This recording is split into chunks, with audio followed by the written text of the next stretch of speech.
people should not be walking around with masks.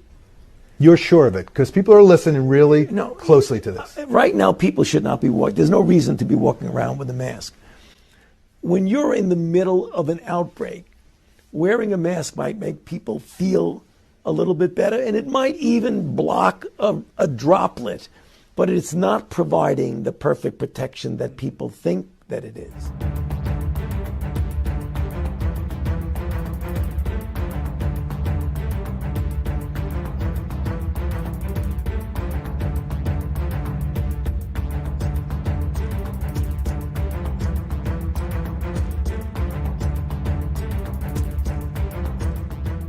Welcome to the Daily Wrap-Up, a concise show dedicated to bringing you the most relevant independent news as we see it from the last 24 hours.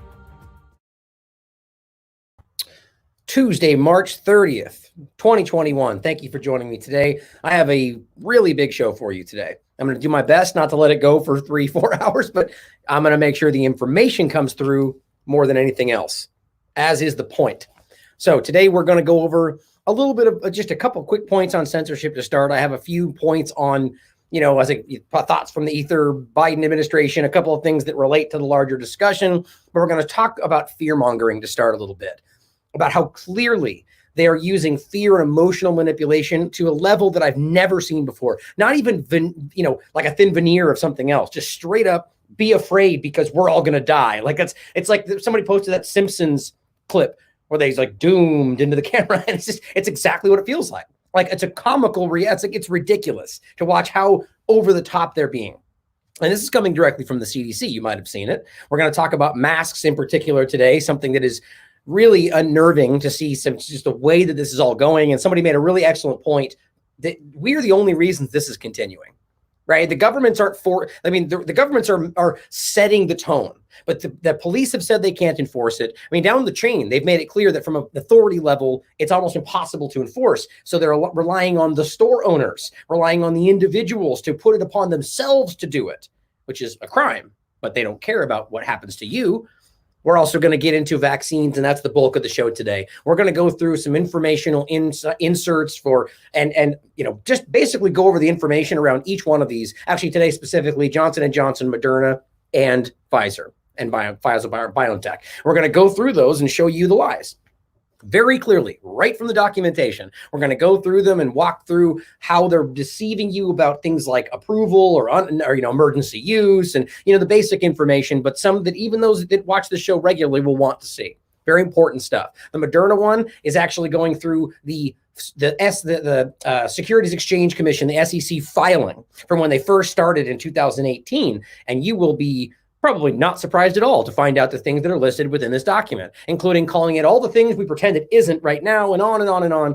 It'll be very interesting and worth your time. We're also going to talk about, to finish off, vaccine passports and where that's going and how it's always been the case, and as you might have known. But to start off with some censorship information, let's get into something that I want to make sure everybody understands. Right this moment, if you're watching on YouTube, the first question is why, as usual. But if you're currently watching this show on YouTube, you may be asking, how is that possible? It's because this is a pirate TLAV stream, pirate radio. That's what this is right now. We're not allowed to be on YouTube. We've been kicked off twice for giving you factual information and backing it up with source material and letting you decide for yourself, because that's crazy fake news today. The point is, right now, multiple people have reached out because I asked for anybody that was willing and given me their stream keys and login and everything, and allowing me right now to push this pirate radio stream onto YouTube. Now, this is the channel that I was first using, somebody who let me use it, and they already suspended the channel. So I said, I put this out yesterday, currently streaming on Pirate TLAV stream, live on YouTube right now, playing TLAV clips, was testing it out since our last pirate stream was found suspended already. Right? So this now is streaming on this person's channel. Or actually, here, let me do this one first. Which already, by the way, had a video deleted. One of the clips yesterday. And she just wanted to say, and by the way, I really want to give a shout out to this person as well as anybody else that wants to help this continue. Because I find this to be really interesting. Let me read this first and I'll talk more about what it is just for a moment.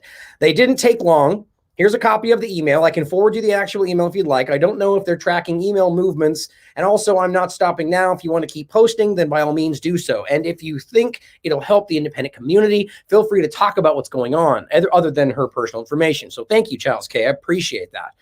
Now, clearly they reached out and just said this video of a member of Congress challenging Fauci on his information, and that's it. And my commentary around why what he's saying makes sense is fake news, medical misinformation. So think about how crazy it is that we're literally calling entire state governments medical misinformation or fake news. We're calling sitting members of Congress, I mean, sure, they could be wrong, but to censor about their opinions is just next level ridiculous. We're at a level now where the government is setting the exact narrative, and if you stray at all, your fake news, misinformation, deleted. Even as a sitting member of Congress, even as the president of the United States, who has the power here, guys? So first, a shout out to Chalice for letting me use the channel, because that's amazing, and I really think it's something that is something worth your thought. Because what's right now, I mean, at least I haven't seen anybody else do this. So what I'm asking for is anybody out there that is not concerned about a channel that they just use to watch videos, and they're willing to reach out and send me their information so I can continue to do this. I've already got 3 people that are willing to do so right now. So if they knock this next one down, I'll jump to the next one. And it's not about continuing to use YouTube.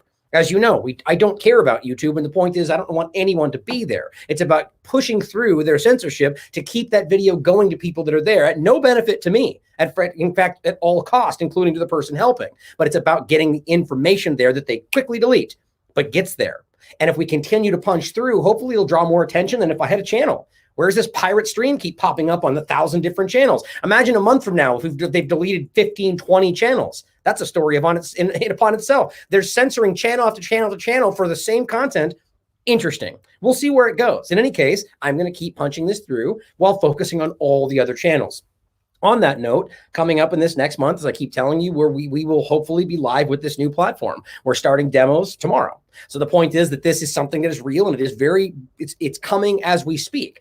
And that will hopefully be the last, the thing we've been waiting for. Let's put it that way. Hopefully, who ultimately knows what will happen. But based on what it is and how I've helped guide this forward, I think it's going to be absolutely fantastic. Has everything you would want that YouTube has. None of these platforms do that. Think about all the things you can use on YouTube that they're the only one that has them. I find that hard to believe, almost intentional. Maybe this is the first genuine, I don't know how this is going, but nobody else has seemed to build the exact platform with all the things that we need, the scheduling, the embedding, the streaming. It just doesn't happen till now.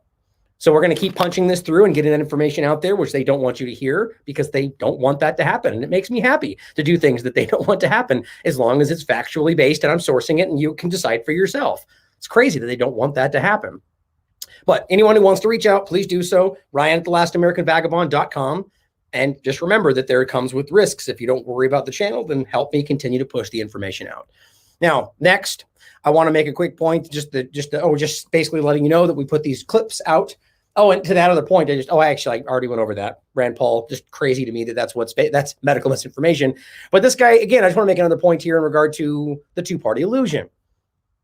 So is this post about Rand Paul, or is this post about information and seeing how Fauci is being contradicted? So does it matter that Rand Paul said it? Apparently to Steve-O it does, but it shouldn't, because it's just a person relaying information. Does he have his agendas? Of course he does, obviously. But is the information factual? Well, that is what matters. Steve-O didn't care to find out. But he said, are you kidding? Rand Paul, the greasy-haired Russian asset? And I said, this is what ignorance looks like, brought on by the two-party illusion. And I said, they're all manipulators, guy. Wake up. And that's including Rand Paul. They're all playing their games. It doesn't mean we still can't be grown-ups enough, intelligent enough to suss out the information within it all and not just run screaming from somebody on the other side. As he said, are the flowers blooming or in St. Petersburg still insinuating that I'm operating out of Russia? I said, thank you for so perfectly making my point, because I'm now a Russian agent because I think they're all crazy, because I don't believe exactly what he said. I mean, you see how crazy diluted this is. This is the two-party illusion. Be smarter than that, because this is what is stopping people from seeing the reality, like Steve-O here as the prime example. Now, one more point. This is my chat section. I just thought it'd be better not to show all the people I'm chatting with, but YouTube actually reached out to me on my personal DM messages on my new Twitter account. Isn't that interesting? Clearly they're not, they know what's going on. And they just said, please tell us about your experience with Team YouTube. What does that even mean? I said, what do you want to know about yourself? I said, would you like me to walk you through the wildly obvious unjust censorship that has been taking place? I would think you would already know.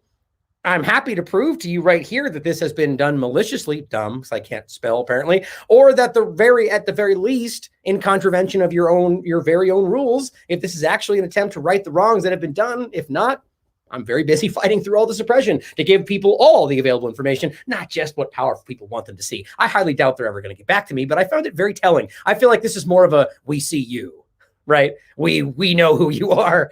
I'm not scared of you, YouTube. It's silly, but censorship is continuing. This is not a joke. And this is during one of the most heightened levels of censorship I've ever seen in living memory. Congress, in a 5-hour hearing, demands that these people who are already censoring at levels they've never seen before censor more. They demand these CEOs censor the internet even more aggressively because we can't allow people to think for themselves. Crazy. I mean, you realize that even if people are wrong, even if they are spreading things that you know are fake or you disagree with, you still don't have a right to stop them from doing it. And this is how we've gotten to in this this is the technological age of the free speech discussion. And they're just pretending like they're different things.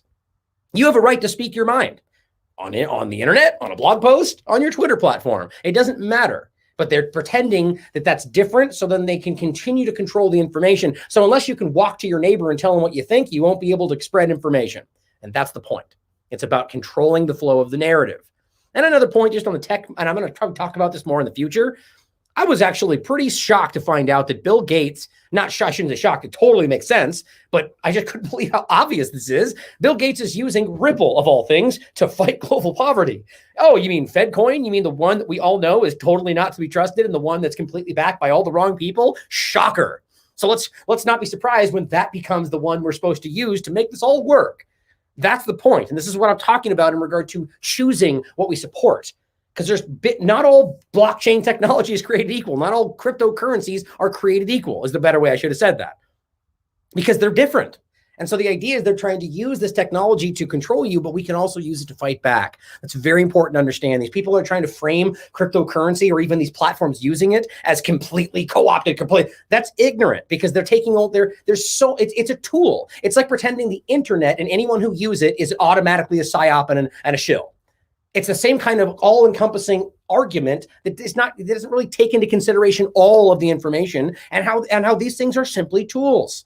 The idea, technology is something that can be used. So if they're going to use it against us, we can use it back.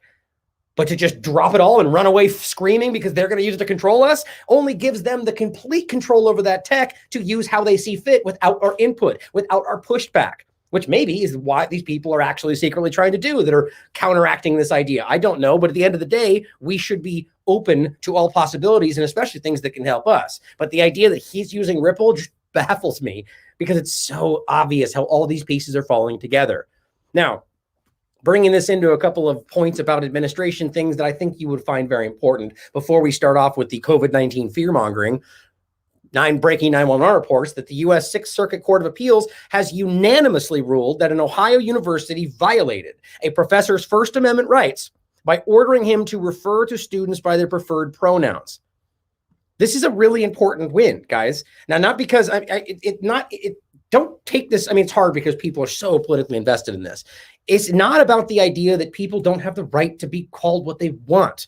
It's about you being forced to say what they want you to say. And that's a different thing. You call yourself whatever you want. You just can't force me to do anything with my voice, with my body, with my thoughts. That's not how this works. But that's what all of these things see. You notice how all of these weird pushes seem to kind of be converging in different ways that amount to the same idea, that it's preemptive in every possible way. Like, you're about to break the law. Now you're in jail. It's like that's how all of this seems to be going. But here, it's a huge win. Because if you really, regardless of how you feel about the discussion of pronouns or that entire that discussion, the idea is that you have the freedom to not have to say what people want you to say. That seems so basic to me, but this is what I want people to realize. This court is unanimously ruled that the university violated his rights by forcing him to refer to students by their preferred pronouns. So, and this is basically the narrative versus the actual reality, right? Because I'm constantly talking about how this policy about just generally just about the transgender issue, LGBTQ, it's a small percentage of the population that is taking over a wildly larger part of the policy discussion, which isn't right. That's not equal. We're constantly talking about equity. Well, if you're talking about a small percent of the population, then that's the percentage, then they should have influence over the policy. But that's not what's happening. Now, point is, it's a win in a way that shows you that there is still some, justice, I guess, or the idea that there is something that's still tethered to the Constitution or some people out there, hopefully. But this is an interesting development as well. Refund the police. LA County increases by $36 million months after the budget cuts. LA, right? So where is Gavin Newsom on all this? Where's Biden? I thought they were all for the defund the police, right? And I'm kind of playing a role here. You know my thoughts on all of that. And I think it's an issue intended to divide people because there's a logical discussion to be had for why these police offices get, it's not offices, but these groupings, what's the word I'm looking for? Administrations? It doesn't matter. But these different local police offices are getting obscene amounts of money, more money than they need to do their job. And that's a problem. It doesn't mean we should just go, no police all of a sudden. So this is the kind of left versus right oversimplification. But the weird to push this as the thing, a lot of people supported Biden for that. A lot of people supported Gavin for that. And now turn it around because now we won and now it's over. And now we're going back to the, of course they want more police because they all need the enforcing arm to control you. They only hope you would emotionally invest yourself in one part of these wedge issues to get them what they want. I just find this so insulting. Hopefully people can wake up from how obvious that is, but usually they don't. Blinken blasts baseless China sanctions on U.S. as a ploy to intimidate and silence. Really? Our government is blasting baseless sanctions? Are you kidding me? Like, these people must think we are the dumbest child, the intellect level. I mean, they know that we, at least some of us, see how ridiculous that is. So they don't even care that we see that they know that we know and we see them. Again, this speaks to the false majority, guys. I think we have to recognize that they're playing to a very small portion of our population that they point to as the majority. I mean, a child could recognize that you could agree with their sanctions, but you realize that the sanctions are unilateral. Those are illegal. That's a simple concept. So are China's. So it's just funny and hypocritical for them to think one side's okay, but not the other. It shows you the impunity that they think that they have. That government is what I'm talking about, not the American people, right? There's an obvious way to see that difference right there. We're not the ones casting sanctions on people. Your government is, and we don't agree with that. Our people have continuously screamed about ending the wars. That's what they keep pretending they're trying to, but they keep going. It's very interesting. Now, Iraqi officials in regard to Iraq are ready again to push for the U.S. troops to leave. So it just shows you the shifting field here, but it's the same concept from the other side. The U.S. government pretends they're doing one thing and next day they're doing something else. But the government of Iraq has always wanted the U.S. government out, the U.S. military out. And they've already voted once for them to leave. But they don't care. Is that what a good democracy-loving, freedom-fighting government does? No, not at all. But we should know that by now. So it's time to wake up from that child disillusion about what they're actually accomplishing over there. And the governments continue to try to kick them out, and they just don't want to because they're stealing and doing what they want. It's happening in Syria right now. They are stealing oil and wheat and burning the fields and on and on and on. Oh, and just in case you want to know, it's not just the U.S. government. French airstrikes kill 6 civilians in northern Mali. Anyone going to go to jail? Anyone going to get held? Is that even going to go to some kind of a trial? Nope, not at all. They're going to say, oh, we thought we were doing this. Oh, okay, then.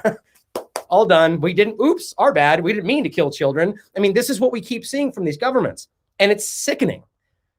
But there's no accountability. So why would they stop doing what they're doing? Why would Wells Fargo stop robbing you blind if they're only going to have to pay a $1 billion fine every time when they make $20 billion in the same time frame? The point is, they don't care about stopping killing civilians because we don't ever hold them accountable. It's the same concept. And this is what rampant lawlessness looks like. As Sarah points out, the same point I was just making, Joe Biden's Secretary of State, who's literally starving Syrian children, men and women, with inhumane sanctions, wants to lecture us about humanity. Now, recognize that this is Joe Biden's administration, and it is Joe Biden's Secretary of State, but the same exact thing happened under Donald Trump's administration, with Donald Trump's lying, cheating, stealing Secretary of State, Mr. We lie, we cheat, we steal Pompeo, right? This is the same concept. Now, this is what he says here is when I think of the suffering of the Syrian people, including Syrian children, I think of my own 2 children. How could we not take action to help them? Our common humanity depends on it. Shame on us if we don't. Shame on you for doing what you're doing right now. This is horrific. Like, he knows. By the way, do you not notice that video seems oddly warbly, like it doesn't seem real? I just not noticed that, but it's weird. Just going to say that. His hair is moving up. Anyway, but so the point is, regardless of that, they know what they're doing is hurting people. They claim it's because the Syrian government doesn't just give up and walk away, right?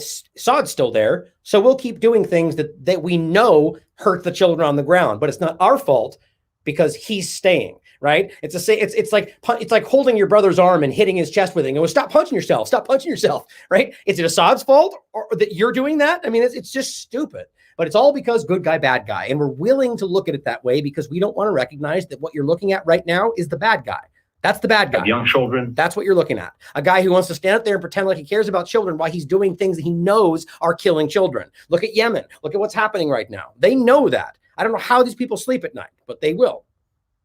Breaking 911 reports, Press Secretary Paskey Biden will introduce another coronavirus relief package in April. Another one, bringing us into the COVID discussion, letting you know, hey, we're going to spend another $4 trillion and give you nothing. It's for you, though. It's all for you. Every one of these has been rationalized, justified by saying you need help. And then we don't give it to you, though. So we need another one. I don't know how this keeps going. The only reason it keeps going is because we don't actually have control over it. Until we realize that, it's going to keep happening. Because people just go, I don't know, how is that possible? It must be that more people believe in it than we think. No, it's because they don't care what any of us think. That's why it's going to keep going. And so we all stand up, or a lot of us stand up and say, you didn't even ask us. That's not true. It's not real. But that won't happen or at least not right now, because people are aggressively invested in their politics. It's what they want, what they hope for. But bringing this into the fear mongering of COVID-19, which has gone next level. Here's the CDC director saying she has feelings of impending doom amid the new spike. Variants and all.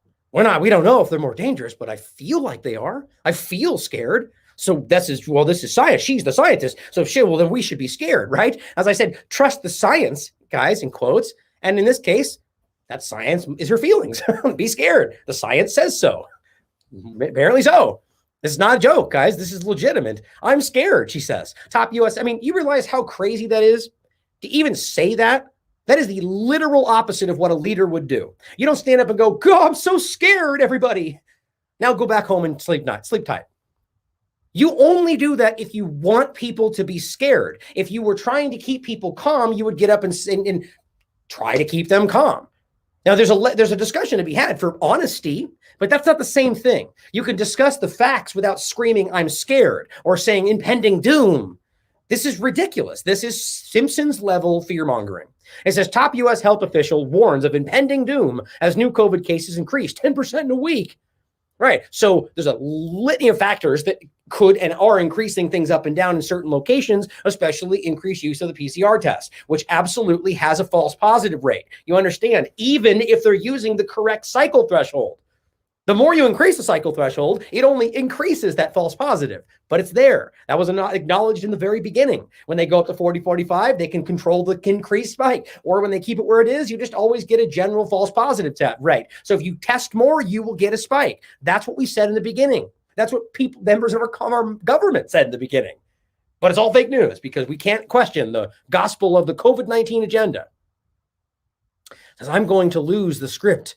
And I'm going to reflect on the recurring feeling I have of impending doom. Oh, good. Good to know that you're following a script. That's cool. Right now, I'm scared, she says, even if it was not the news we wanted to hear. There's no meaning to this. How does this benefit Americans? Ask yourself the simple question. Does it benefit Americans for them to be more afraid of something that they're already really afraid of? The only benefit is to scare people into doing what they want them to do, to scare them into thinking they should wear a mask or scare them into thinking they should rush off and get an untested, dangerous vaccine. That's what's happening. Right now, I'm scared. Chokes back tears even. That's disgusting. But here's what we're seeing across the board. New data shows COVID-19 pandemic now, quote, This is in Canada now. Completely out of control. I just can't even believe the framing. It is comical. Key scientific advisor says. Gosh, I mean, do you remember how hard they were trying to not represent that we were out of control? Like everything's we're all crazy. Like now that they realize that people aren't buying it, they're just going, well, screw it. Let's just tell them we lost control. Right. So again, they would rather be incompetent than criminal. Right. If nothing is working, they would rather see that you see them as people that lost everything, lost control, we're all in danger because of their incompetence, as long as you buy into the agenda. As it says, variants that are more deadly are circulating widely. The same variants that are not verified to be the case. Variants that have been routinely pointed out by many experts to be nothing at all to be concerned about. There's been entire articles written about the hype and the fear-mongering around unknown variants. The WHO itself had said in the beginning with the first few that we haven't even verified whether they're more dangerous or more infectious. And we just keep seeing new things pop up and they just give them scary names like the death variant or the whatever variant it was. It's ridiculous names made to scare you. And there's no actual data. You realize that, or at the very least, it's no worse or less than the thing that we were already dealing with, whatever that was. New daily infections, it says, have reached the same number at the height of the second wave. And the number of people hospitalized is now more than 20% higher than at the start of the last province-wide lockdown. Now, here's another thing to consider. The continually used and the compilation of the increased infections from masks, the increased risk from all the things that the lockdowns and all the actions are continuing to exacerbate. I mean, guys, we have to see the more than 100% increase in suicide or the increase of domestic abuse or the fact that we know that these masks worn during the winter continuously as they are now are going to increase the deaths, infections, everything. So is that what's happening? I mean, these are questions to be asked, but it doesn't, at the end of the day, if it does not amount to what they say it does, which this doesn't, then this is just a gaming of the information like they've done from the very beginning. It says, quote, right now in Ontario, the pandemic is completely out of control. Does it seem like it's out of control? I mean, and you can talk to people in Ontario right now. People are living their lives. It doesn't seem, this isn't Black Plague out of control scenario where people are piled up on the streets. But this is an actual medical professional who's an epidemiologist who's talking about this as it's out of control. That seems a little alarmist, doesn't it? That stark assessment follows weeks of warnings from medical professionals in Ontario over rising case counts. Now we're back on case counts, right? For a moment, it was only about deaths. Then first it was only cases, then it was deaths, or actually first it was deaths, then it was cases. Now they jump back and forth based on whatever can be used to show you what they want you to see. And fast spreading variants. It comes the same day BC announced it will be implementing a 3-week circuit breaker style lockdown. So more lockdown in the UK with sweeping new restrictions on indoor dining in restaurants, group fitness, worship services, right back into it, right? A variant pops up and what do you know? We're right back in the swing of the lockdown. Do you want that? Does anybody want that? I mean, this is what's crazy, guys. It's not a political thing at this point. I mean, it is, but my point is you can find, basically, it's people who are willing to blindly trust what the government says and everybody else. And that's on left and right of the two-party illusion, right? I've talked to people on all sides where they're going, this is alarming. I don't think this is safe. People that, Trump supporters and Biden supporters alike that are going, I don't know about this thing. This doesn't make sense. And it's everywhere. So what is that? When is the last time you saw people on all sides of these parties collectively being concerned about what the government is doing? This is clear. There's something very real happening here. And nobody wants to be on lockdown. Junie said for Ontario, there is now no way out of this dire scenario that's set to unfold over the next few weeks. Good. So there's no way out. So we're screwed. Is that what you usually hear from health officials? Well, we did the wrong thing. So now we're effed. Too late. Sorry, guys. You're all going to die. That's what she says. There's no way out. So just tough it out. So the idea is that why then do anything if it's happened, it's too late. It's just mindless fear mongering. There is no such thing as winning this race with just vaccinations. That's impossible, they say. Oh, it's okay. So what that means is even if you do this, you will continue to be on lockdowns, wear your mask, all the stuff that you already know if you're paying attention. Get this, variants.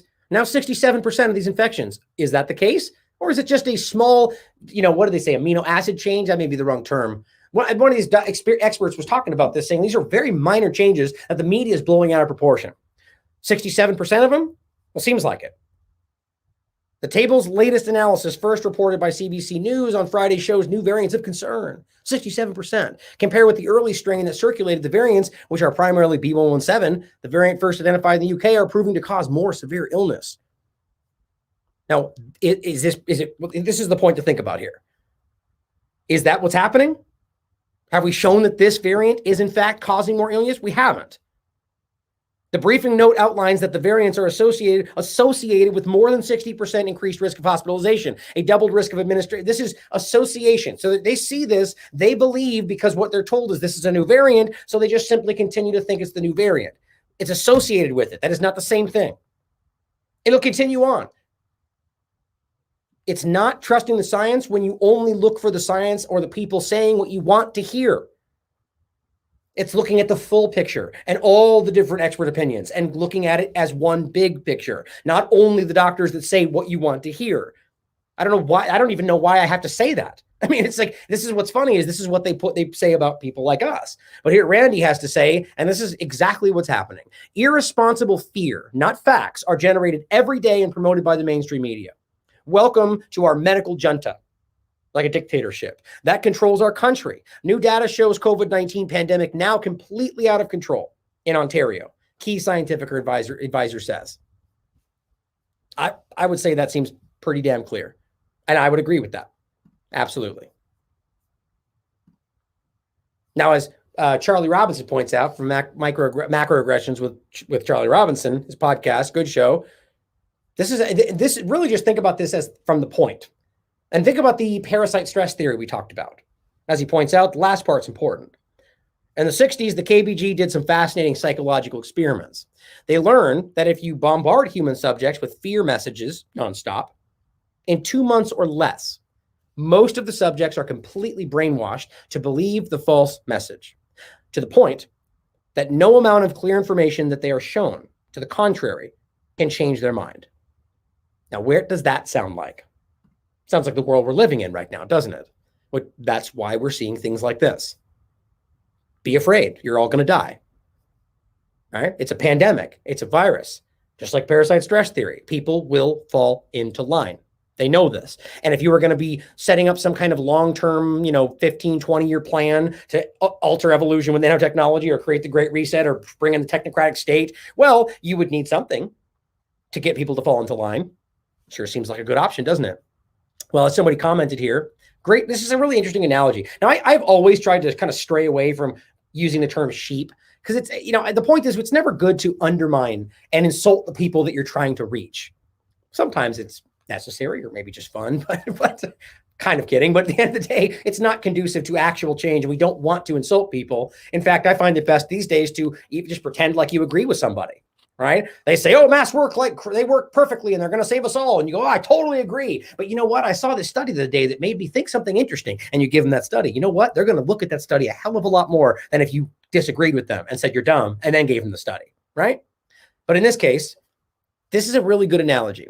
Sheep spend their whole lives fearing the wolf and get eaten in the end by the shepherd. Just think about that. I mean, I know it's obvious. But you're talking about a grouping of sheep that think they're fearful of the wolf their entire lives. The herder, the dog, they're keeping them in the pen. They're afraid of the wolf. That's what they're so afraid, or more so the herder is, but it's the same concept. And then eventually the person that was protecting them the whole time is the one that's been keeping them locked up so that they could be eaten. Same concept as that meme we've seen of the cow holding up the how butchers have that piecemeal image of the cow where which parts come from what piece. I don't know if you guys have seen that, but the leg and the ribs come from here, whatever. And the cow standing in the pen of all the animals, holding up the image going, look, they're going to eat us. We're all going to die. And all the cows are going, oh, look, there goes Harold with his conspiracy theories again. And it's like, it's interesting to think about something like that because it really does show us an insight into the psychology of this, that there is a very real aspect of that, whether you believe it or not. I find it to be very, very interesting. Now, going forward, this is an interesting clip that I just saw the other day. And this is not meant to be a political point. This is not even meant to be a point or even a discussion in regard to the Holocaust or what people think about it. This is a discussion about just the optics of what this is. And I find this to be very, very interesting because this is typically something that's very protected by just all the, whether we're talking about like the APAC scenario or even from our government, like going after people as anti-Semitic for discussing things that they think are different. Now, in this case, what this is we're told, a survivor of the Holocaust who is standing up and saying that what we're dealing with now is worse. Now, of course, just even saying that, people are going to go, oh my God, or I might get censored for saying that she said that. But recognize, and I hope that happens, because this is a person that you can look up who, according to all the information we have, is a survivor of the Holocaust who has an opinion about what's happening today. And if we're going to get censored for pointing out what her actual opinion is, doesn't that show you that it's not really about what the real information is? It's about what the narrative about it is. Very telling. Let's take a listen to what she has to say. I think I might have actually had that video. Let me take a peek real quick. No, okay. This is one I'll play from right here. I do have this up on a screen right here, I believe. So this is here for you to download in case they delete that tweet. So let's take a listen. Guys, we have a 93-year-old Holocaust survivor. Hi, my beauty. Thank you very much. I am, in fact, a survivor of the Holocaust. And the first thing I have to tell you, that even then, nobody told us it was done for our own good. We all knew what was happening. And when I think today, when I see people march, I think of the Yellow Star, which gave everybody liberty to aggressively.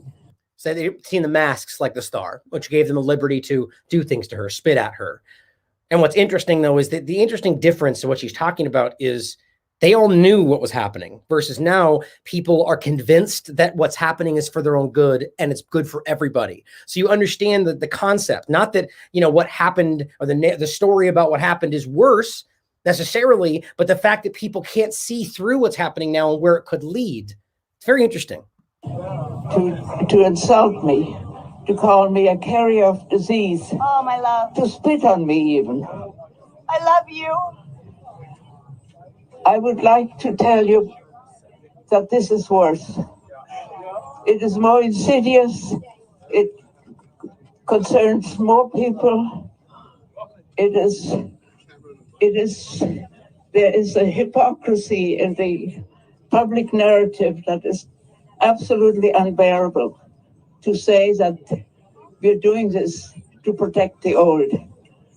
I would love to die in a state that gives me freedom than live in here. Now you guys can watch the rest for yourselves. I'll have included down there.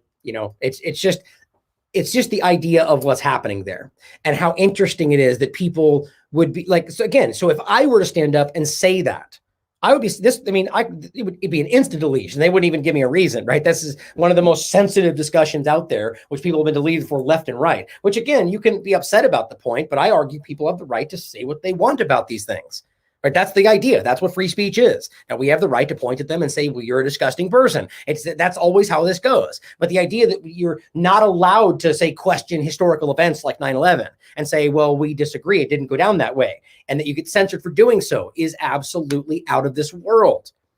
And that's the point of all of this. So when somebody like this stands up and says that, you should listen.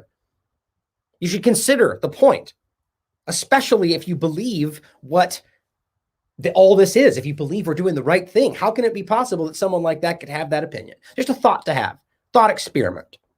Is it possible that we're leading into something just like that? Like not necessarily exactly that, but like the idea that we're leading into a situation where you have an authoritative, dictatorial type of entity that is tricking people into something. That's my point. I think that's plainly obvious, but a lot of people don't see it that way. And I think it's important to see something like this and recognize how it could be possible. As James Corbett would put it, right? That we talked about. 30 years from now, you may look back and go, wish we would have done something then when we had the chance. Now, bringing this over to the mask discussion, since that seems relevant transition there, I found this to be a very, very telling discussion. Now, this is something that's from February 24th. Now, I went out of my way to try to make sure that this was legitimate, because there's a lot of people saying it was not true. And I found the full video, I found the post itself, and I even found something like, if this matter, the idea of these fact check media bias things are such a joke. But for those out there that might care, I just found it interesting to see something that this East Idaho News, which is where this is coming from, seems to be like, it's just crazy to even see that. Most of these places you look at on these fact checkers ones are like super right or super left. This one seems to be right in the middle, which is pretty much a good sign if you even care what these outlets have to say about it. But the point is that as far as I'm concerned, as far as I can tell, East Idaho News seems to be a legitimate local news outlet. Now, they shared this video of an East Idaho school the district school board trustees meeting. Now, the point of this, I'm going to play about 7 minutes of this. There's actually some really valid, interesting points that are worth hearing to listen to, like to show you the way that they're using emotion instead of facts, even as this guy argues about the data as they're going, well, what about these? And it's emotional pleas. But mostly the point is what they're making here is that this woman gets worked up during this meeting, and she's the one screaming that all these kids should be wearing masks, and she can barely catch her breath. And it's very clear that it looks to me like she's getting dizzy, like she's losing her focus. And this is the point. This is a person screaming about using masks on children while she's about to pass out screaming about masks. It's ridiculous. And it's because of, in my opinion, mostly because of the one she's wearing, which is just one of those polyester ones, which is one of the most important, one of the most used, and it's one of the worst for you. But let's go through and watch this clip for you. Here's the actual YouTube page. This is only 23 minutes of it. But you can the actual full 120 minutes, I believe, was in the link on the website. I believe I'm pretty sure I had that included. In any case, let's watch through it. You can look at it for yourself. There, in the tweet which I saw, there were people that were immediately calling it fake because the point is with masks on, it becomes very difficult to even because you can't see the lips moving anymore. So it's easy to think these things look fake because of that. But this, as far as I could tell, is completely legitimate. So let's take a look. Let me actually put this up real quick. Oh, that's right. I can do both at the same time. All right. Perfect.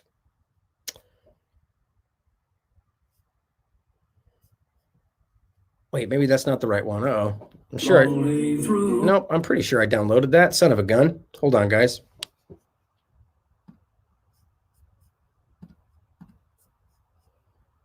Nope, here it is. I knew I had it. I'm telling me mad because I went through the whole damn thing and clipped this out. Here it is. One of the best ways to prevent that up and down is to keep masking, to require masking. And then we can have a better certainty that as little transmission is happening as possible in the situation that we've got. We can. And by the way, you can read this in the article itself, but these are recorded live. And in most cases, they're not archived. So it's recorded for purposes, and then they're not kept. So this was filmed by somebody who was watching this essentially, and this is reported by East Idaho News.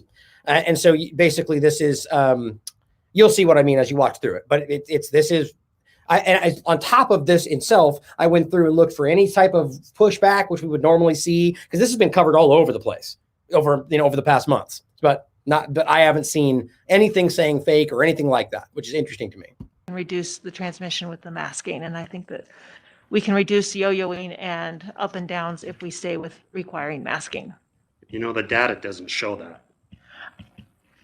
And let's just do some comparisons because we have our school that has, our district has followed the Eastern Idaho Public Health recommendation of a mask mandate until our last board meeting. And then when they took it off, we continued it. We have it till it expires today.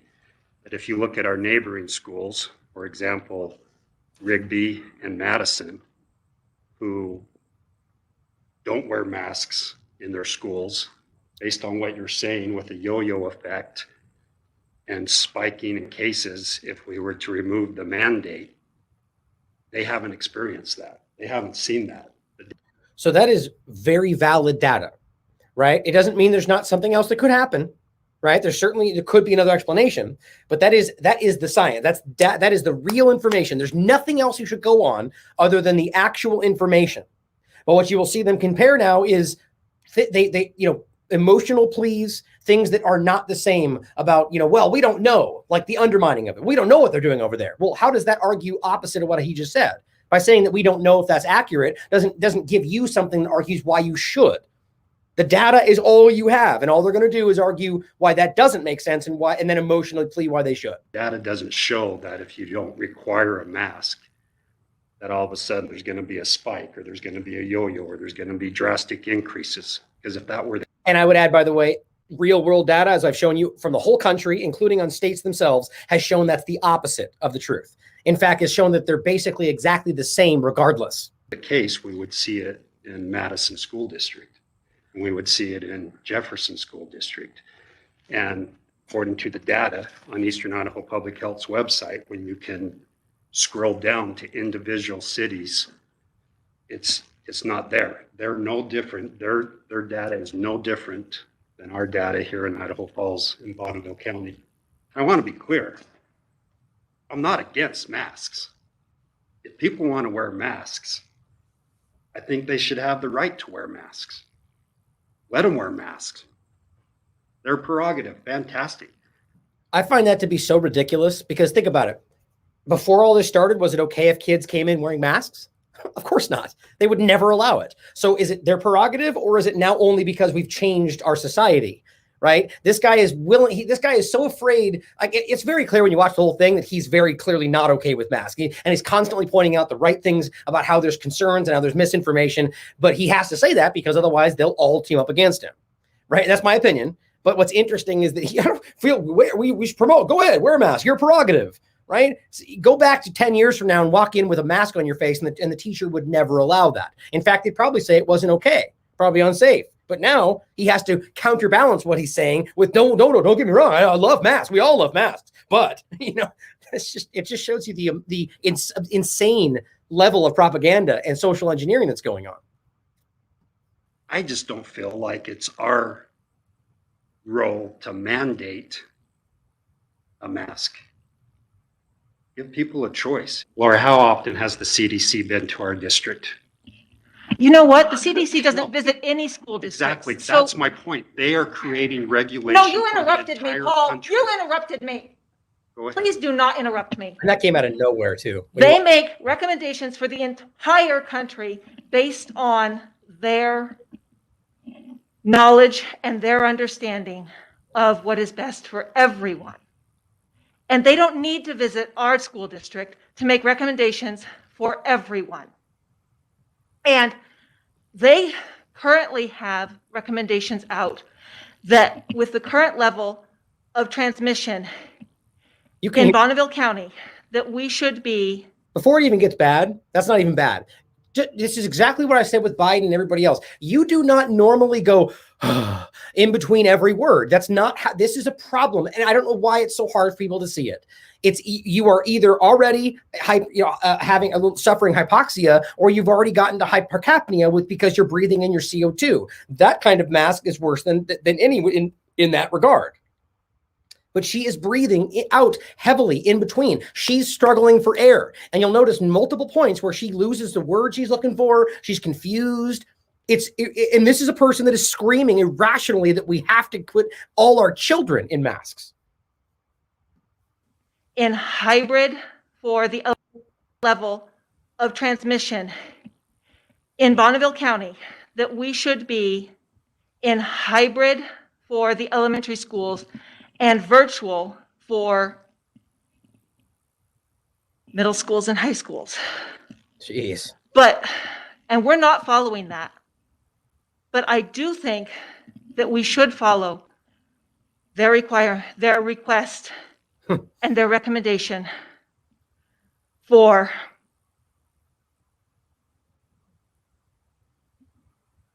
masking. This is not altered. You know they must know what's going on. I'm done. So you want to pick and choose? Yes, I do. Yes, I do want to pick and choose. Because I think you might have a point, Paul, that we want to pick some things that are best for our local area. But some things might be best to follow the recommendations of the doctors. And I don't think that picking and choosing is a bad thing to try and make the best decisions. possible. God, okay, I'm going to play that part again because I kind of paused right there. It's just this is, there are people in the comment section that are simply going, man, she got really worked up. It's like, guys, how can you not recognize what's really happening? That is so abnormal. She is so clearly out of breath. She is so clearly struggling. And understand, what are the other side effects of the hypoxia and these different things? Hypercapnia, irritability. Right. That is, she right now, it's as if you are, it's the same. I've gone over all this before. I don't want to get too far into it. I'll include all the links for all the shows I've done in regard to the absolute side effects that can be caused by lack of oxygen from a mask and so on. The NIH, the British Medical Journal, they've all done their studies and they've shown it. They've come to conclusive evidence, verifiably using, medical devices, proving blood oxygen level, all these different things. But what she's dealing with right there is an obvious example of not getting enough oxygen and then leading to hypercapnia. It makes me sad that we're so brainwashed into not being willing to point this out, that she, of all people, while she's dealing with that, is screaming about masking kids. How much you want to bet she's got cracked teeth and periodontal disease and oral thrush and all kinds of bad breath, and she still screams about it because that's what she's supposed to do. And I don't think that picking and choosing is a bad thing to try and make the best decisions possible.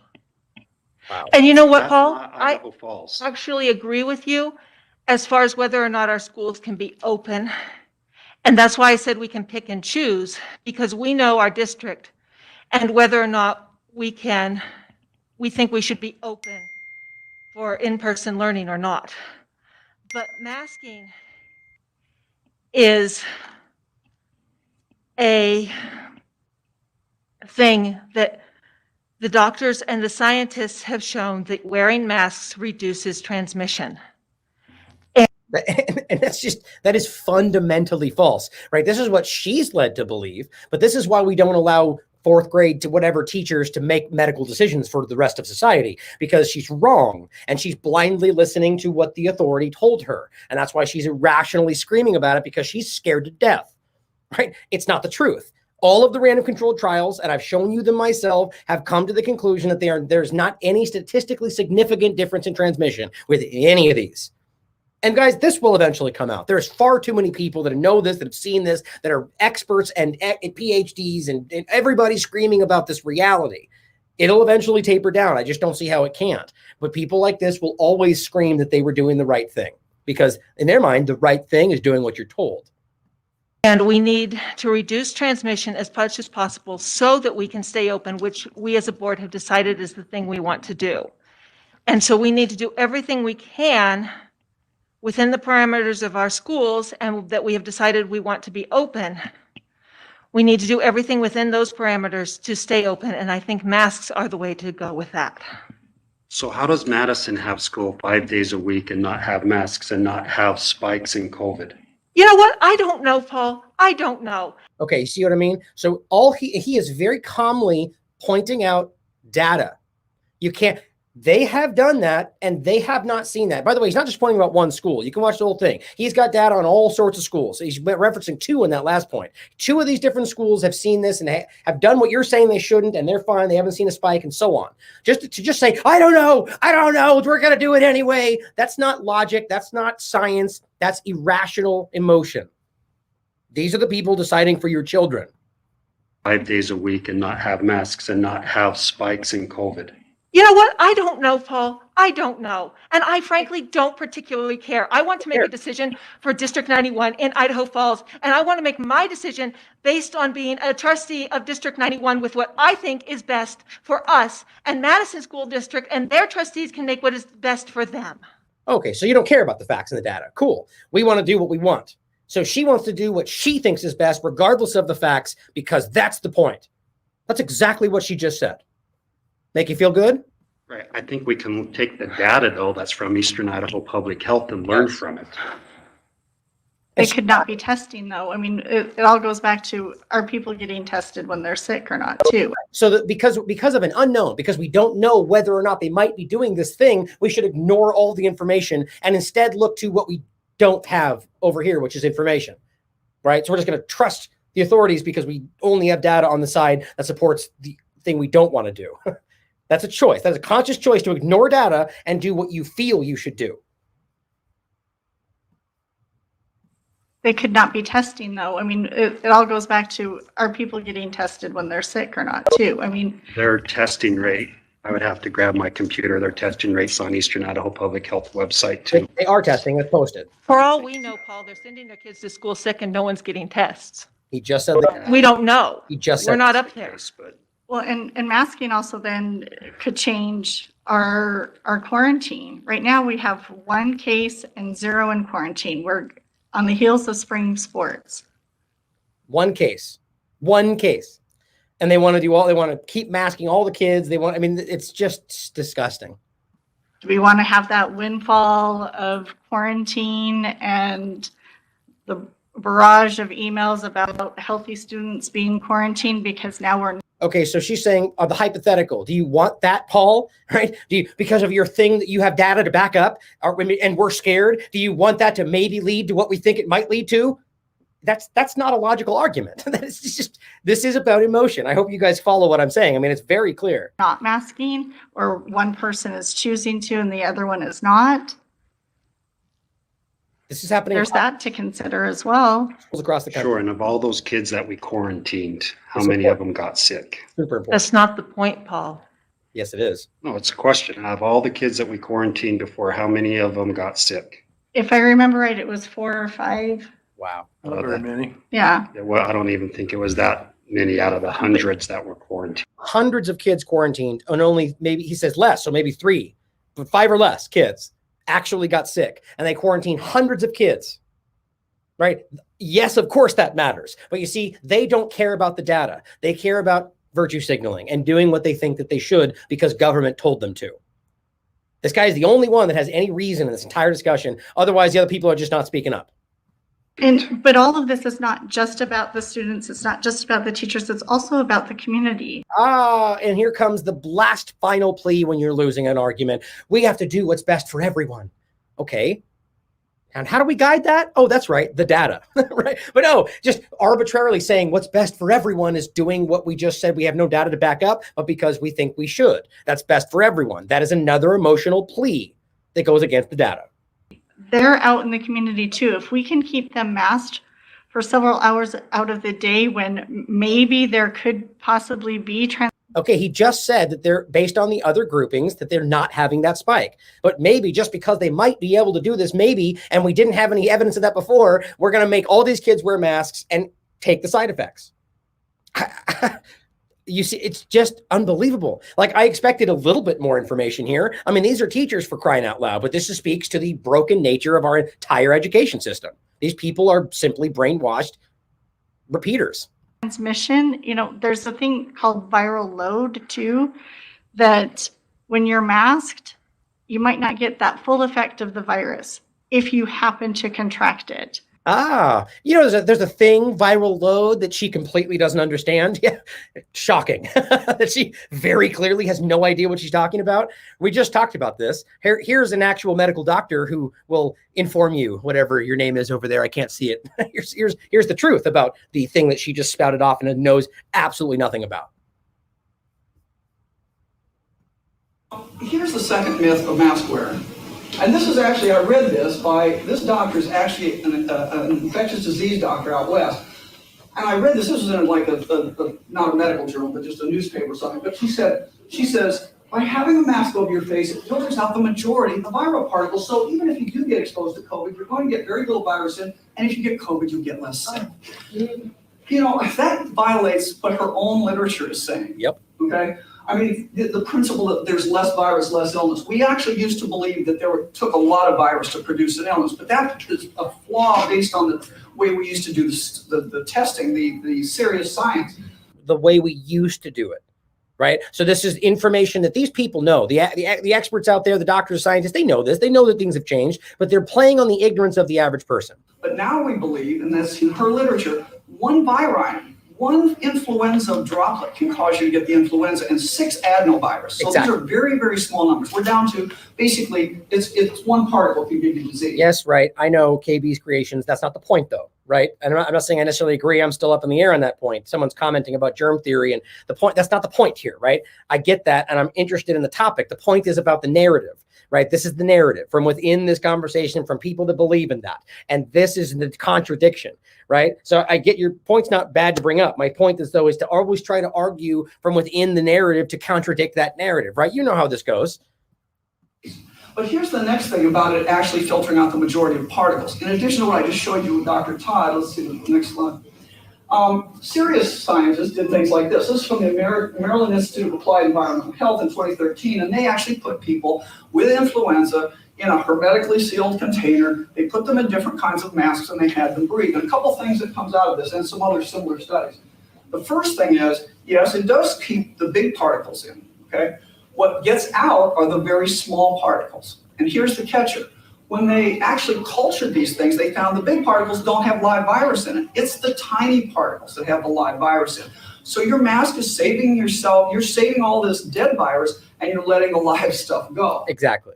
And I see your comment, KB. I got you. So this is the actual science, right? This is, and you could, guys, this is actually not hard to look up. You can look these things up for yourself. Research the actual information, research the studies that have gone over this information. So going back to the other video, it's just funny that this is a teacher. This is a teacher who's sitting here. It's the right thing to.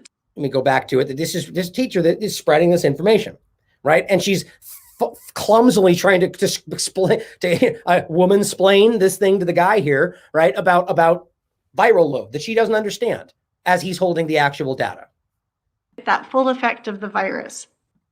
When you're masked, you might not get that full effect of the virus if you happen to contract it. That's medical misinformation. It's the right thing to do. That's fake. And I think that you know that, right? Right. Okay. So see, now here it is. You see that ploy, that step, that's all they're thinking. It's the right thing to do. And you know that, Paul, the right thing to do. What does that even mean? It's moral. It is emotional. Right? It's a moral plea, even though I disagree with it even being the right thing to do. The data is what matters, and these teachers don't care about the data. I know, but speak for me, Laura. I'm not speaking for you, but I what think I've looked at on the data, and I've researched it. I mean, you can always find experts say whatever. Whatever your position is, you can find. You can. Text Absolutely. You can. It's a book I remember reading in my statistics class was How to Lie with Statistics. Very true. And what I love about that is that guy speaking at the end was, if you watch the video, very clearly the authority, like he was probably the principal or whatever. And the woman who was going, no. And he just speaks up and goes, well, you can pretty much pay for whatever you want. And she goes, yeah. That's what happens when your authority stands up and speaks over you and you're like, shit, excuse me, didn't mean to cuss there. Family friendly, apologize. But it's just funny that he's making a valid point there, just like the right thing to do, science, whatever, that there's it's not about you need the actual information in front of you, which he has. That's the point of science and all this stuff today is we're seeing clearly. Look up the term p hacking. There's an article on our website about this. There are scientists that will gather up the data and roll it out until they get what they want to see with it. And then, then that happens constantly. And we also see that happening today, gaming the information, manipulating the data. And this is the point. Now, going back to the real reason we watched that, even though those points were actually really interesting in there, is about the concept of the mask discussion and how that woman was painfully struggling. Like it was, she must know that. I mean, she must be sitting there thinking, wow, like I'm literally about to pass out and I can't let that happen because I'm arguing for masks. And she thinks that might be, it's just insulting to our intelligence. It's really insulting to our intelligence that continues to happen. But you guys should know this by now. As always, all the mask information is included in the links in the article page below. But here's Fauci telling you that kids now need to wear masks to play together. Kids. Right. Kids that have a 0% chance, according to the CDC, of getting sick. Kids who aren't spreading this because we've seen that asymptomatic spread is basically non-existent. It's funny. I had this up. Let's see. Let me do this.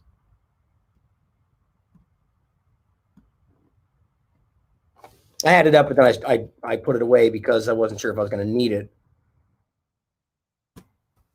But just in case, so I have it here and see if you guys want to see it. This is in regard to asymptomatic cases may not be infectious. Wuhan study indicates Now it says, as we've seen before, that 10 million people were studied and it showed that only 300 cases.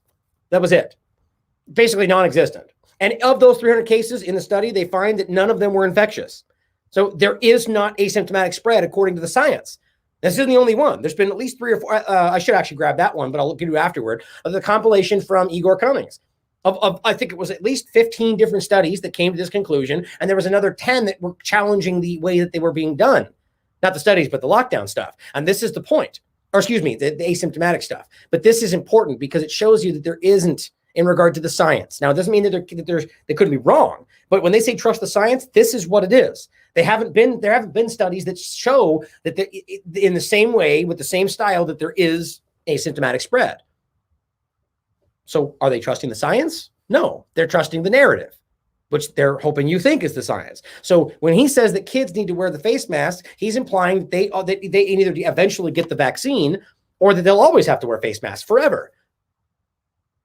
Knowing that there's negative side effects, knowing that this is increasing their risk of illness. In my opinion, he must know these things. This is never going to end, and this is going to continue against your children. It's really unnerving to see. Here is actually a short clip Anna Breeze shared, and this is just the part where he says it. Are vaccinated. They still do need to be concerned. Are vaccinated. They still do need to be concerned about their unvaccinated children playing together in groups. Is that right?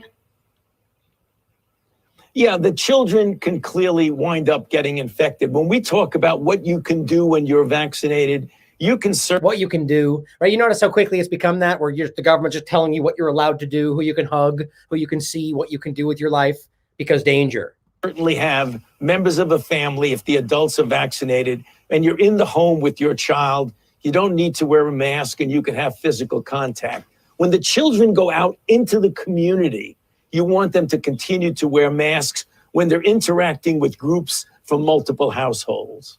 He was all over Sunday. So I don't know what that was. So the point is, kids have to wear masks, even though they're not at risk, even though they're not spreading it, according to the science. Why exactly? Anybody? Maybe to keep them sick? I don't know. I don't see if they aren't spreading it and they aren't catching it. Anybody want to chime in? There's something nefarious happening here, guys. Here's President Biden standing up and saying, wear your masks, everybody. President Biden calls on governors, mayors, and local leaders to reinstate mask mandates. Quote, I need the American people to do their parts as well. Mask up, mask up. It's a patriotic duty. Exactly what Trump said. That's funny. The mask. I'm reiterating my call for every governor, mayor. What was that? What was the first word there? I'm reiterating my call. Reiterating. Oh, I think he means reiterating. I got you, Biden. For every governor, mayor, and local leader to maintain and reinstate the mask mandate. Please, this is not politics. Reinstate the mandate if you let it. You got to love Joe's lean in, come on, guys. It's just me. Like, it's so played out. Anybody who falls for these it's just so irritating. Like, we don't see what's going on. I'm sure some people are like, oh, he's so real. It's making me laugh. Like, it's just so funny. It's a tired political ploy. Please, this is not politics. Reinstate the mandate if you let it down. And businesses require masks as well. I don't see that doesn't, what is he? I don't think he even knows what he's saying right there. Business is required. He's asking them to. To take this virus seriously. Precisely what got us to this mess in the first place. Risk more cases and more deaths. That was supposed to be like a quiet jab at Trump. Like, he did that, even though it's all of them together. Deaths. Look, as I do my part, cases and more deaths. I haven't even watched this yet. I read it about it. Gosh darn it. That's bad. He said desks instead of death. Got us to this mess in the first place. This is insulting. It's so risk ridiculous. More cases and more deaths. Deaths. Good God. Look, as I do my part to accelerate the vaccine distribution and vaccinations, I need the American people to do their part as well. Mask up. Mask up. It's a patriotic duty.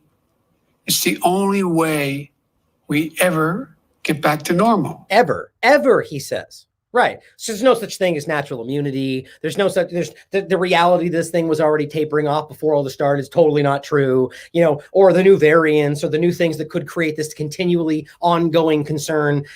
That's not true. Even from their narrative, it's not true. And from the reality, it's not true. So he's completely lying. He just wants you to wear the mask. Why are they so desperate to get you to wear that mask? To cheer together in stadiums full of fans, to gather together on holidays again safely, go to graduations, weddings. So his point is you will wear the mask forever. The mask will be your ticket back to those things, but you'll always be wearing a mask. That's the idea. This is your future. And I said this from the beginning, and the actual information, the actual science clearly shows you that those things are not good for your health. And the doctors will tell you that. You can watch this same part where she tells you in this video itself that they don't actually do what they're telling you that they do. And she's saying in her experience as a doctor, they've never before discussed this before COVID, that they did anything in regard to viral transmission. It's all a big illusion. And if you're willing to play into it, you're part of the problem. It is time to recognize that this is only continuing because we allow it to. That's it. And if by and large, you just put it down and stop doing it and accept the possibility that some Karen may yell at you, or the fact that a store may turn you away, or whatever, stand up for what's right. It is time to do that. If we stop allowing this to be the case, it will stop being the case. Because they cannot effectively keep this going. And by the way, if we actually show everyone that the majority disagrees, people will get charged with crimes. This is a crime. Or we'll try to make that happen at the very least. As Brain Coral points out, the only people who have enforced the last 12 months of the rule madness is the public. The police have said they can't police it. The army are not on the streets. So take off the masks. It's as simple as that. I mean, look, there's always risks of danger, especially when you're dealing with an authoritarian government. But the question is whether you're willing to allow that. Are you willing to just put your head down and cover it in a mask and stay inside and not go see your grandma and not hug your family because you're afraid to deal with what might happen if you do? To me, that's cowardly. But you do you out there. But finally, in this regard, recognize that France is now using smart cameras, because we're whole Internet of Things, 5G, technocratic rise is all happening right now. It's all happening. It's not like we're waiting for the moment when they stand up and go, now we're starting the Great Reset. It's already started. It's already happening. It started with COVID-19. This is the Great Reset. It's all happening around you. Right now, smart cameras in France are now checking how transports passengers, whether or not they're wearing masks. So now, you get those tickets on the street where you sped and whatever on a highway, and they give you a ticket in the mail because you ran through some kind of thing. That you'll get one tomorrow that says, oh, you weren't wearing a mask. Or at the very least, they're tracking you and whether or not you are in regard to whatever those purposes will be. Why is this okay with anybody? The fear is the only thing keeping this going, because the actual data doesn't show you, that doesn't suggest you should be scared. It doesn't. Their information shows you that you're really not that. This is basically if a flu, if not less, if you actually factor in the full picture. Right? At the end of the day, the people that are dying from this are all elderly people. The vast majority in nursing homes, the vast majority of them over 80. It's just staggering that people are allowing this to continue. Here's a gym offering free memberships to those who don't get COVID-19 vaccines. What he's saying essentially is that in light of the Krispy Kreme, says the NFL could be planning a 17-game regular season starting. Ridiculous pop-ups. I don't even know where that is. It's on this page somewhere. Oh, wait, it's the second one. That makes sense, guys. Good job, mainstream. The video that's not in this article starts playing. That's cool. All right, gym offering. It says, in light of Krispy Kreme giving free donuts for receiving the COVID shot, here at the Atilis Gym, that's ATILIS. I recommend supporting them. We are giving out free memberships to all who don't get vaccinated. We believe in health, the real way. Exercise, good diet, plenty of vitamin D, zinc in the environment to distress.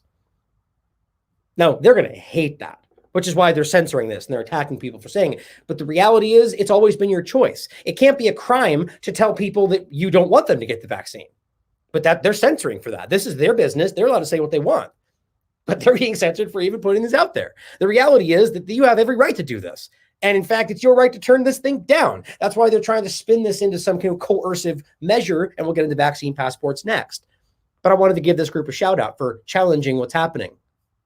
I bet you they're going to get more support than you realize. And that will hopefully continue to speak to real majority out there.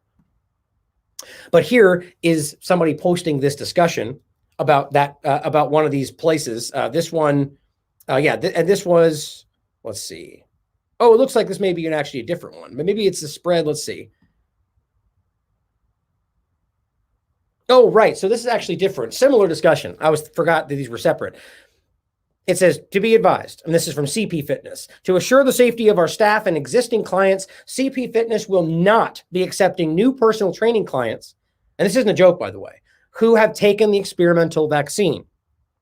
By the way, just, for those that are already going, that's not true, it's not experimental, it's right there. It's the NIH, January, experimental. That's what it is. I mean, that's what it is on NIH website. That's what it is in regard to insurance companies. This is why that's important. This decision has been made in consultation with our insurance company as well as health professionals. The unknown health effects of the mRNA vaccine are not covered by our liability. And also, we had to take into consideration reported side effects such as viral shedding, seizures, and death into consideration. We apologize for any inconvenience and will reevaluate our policy when clinical trials of the experimental injection are completed in 2023. Thank you. Now, just understand, it's not a joke. I've seen this a few different ways. And if you touch base with your insurance companies, it turns out that this is actually legitimate. As far as I'm being told from people that have done so. I don't have my own business in this regard, or that requires insurance anyway. But the idea is that they are deeming this an experimental vaccine, because it is. Again, it's not something we should argue if the NIH is saying it on their own website. But it's just weird because that's still something that's happening. But what's interesting is the insurance companies are recognizing that and going, well, we can't insure you if you're going to let we don't know what could happen. Yeah, exactly. That's exactly our point. But they won't let us say that. So it's funny this is coming out. But here's what Stewart has to say. It's not experimental, and they have got to be anti-vax conspiracy nuts using their business as a marketing tool. Yeah, well, I followed up and go, not experimental, huh? Care to explain why then the NIH called it experimental, even 2021, where he didn't reply, of course, because it's not about facts to him. It's, if I'm saying that, it must be a fake news somehow. He must be being tricked somehow. But he goes, once again, someone who obviously knows nothing of research, methodology, medicine, or physiology gets abusive with the conspiracy nuts angle. He goes, once again, someone who does their research on YouTube thinks they know better than the world scientific community. So assuming that Wake UK, whoever this person is, they don't know, is doing their research on YouTube because they disagree with him, is the exact point. That Stewart assumes what he thinks he knows. That's the point. And that's what we're always showing you. Does he know what Wake UK is researching? Of course he doesn't. He doesn't know that person. He assumes he's doing that on YouTube because that's what he's been taught anybody who disagrees with him would be doing, except the fact that the mainstream right now is desperately trying to get in front of us on YouTube. Because remember when they used to pretend YouTube was this dumb, that's what they still want them to think. Meanwhile, they're aggressively trying to get control of YouTube because they see what it really is. Not YouTube itself, but the idea of live streaming is the way news is being fed today. People like Stewart just haven't caught on. They still use the old YouTube conspiracy trope because that's what they think they're supposed to say. But it's incredible. And of course, there's a lot of people that follow up in this and they argue he's wrong, pointing out. And here's the funny part. He goes, you better do your research. It's not been approved by the FDA. Totally experimental. And he goes, fund the FDA website that says authorized for emergency use. Stewart, guy, you are struggling, man. Like he apparently think that's what they point out. It's not fully proved, man. And no follow-up comment, of course, because these people, when they realize they're wrong, they either block you, delete your comment, or run. Because it's not because they don't want to be wrong. It's about believing you're right because the majority that you think is the majority tells you that you're right and pats you on the head. Good job, Stewart. Way to be a good citizen. Alex Burnson points out, pause is so much nicer than suspend. Little Johnny's been paused from school. Well played. Reminder, the AstraZeneca shot is the one countries weren't giving to older people last month. How times change. Works great if you get it exactly on your 65th birthday. Canadian panel recommends provinces pause AstraZeneca vaccinations for those under 55. This is happening all over the place, right? After they pretended it wasn't a problem and they started up again and then they suspend it again, but they don't suspend it, they just pause it. That's his point. It's all about word games. It's gaming everything to make sure that you don't see what's really going on, including the VAERS system, including everything they're doing. including, changing their entire name as if that makes a difference. But here's the point first. Canadian panel recommends that they pause it, suspend it. And as his point is, for under 55, except remember, this was the one that they were saying older people shouldn't get. Isn't that weird? So are we now okay with older people getting it, even though we haven't tested that? And because now everybody under that seems to be getting blood clots, not everybody, but it seems to be happening, and it has been proven, I guess it doesn't matter. Provinces suspend AstraZeneca shots for people under 55 after advice from national panel. But remember, Norway said that they proved it. It's been confirmed that AstraZeneca was the vaccine causing blood clots. They proved it. Wall Street Journal says scientists say they found the cause, which was linked to the vaccine. This is not a secret, but it's amazing how people out there that are only watching Fox and CNN and MSNBC are completely snowed about this. Even most of these groups are saying that it's been approved. It's not. It's painfully clear, and we'll show you that next. So these same people are pretending that this isn't happening as it's being reported, even in the mainstream media.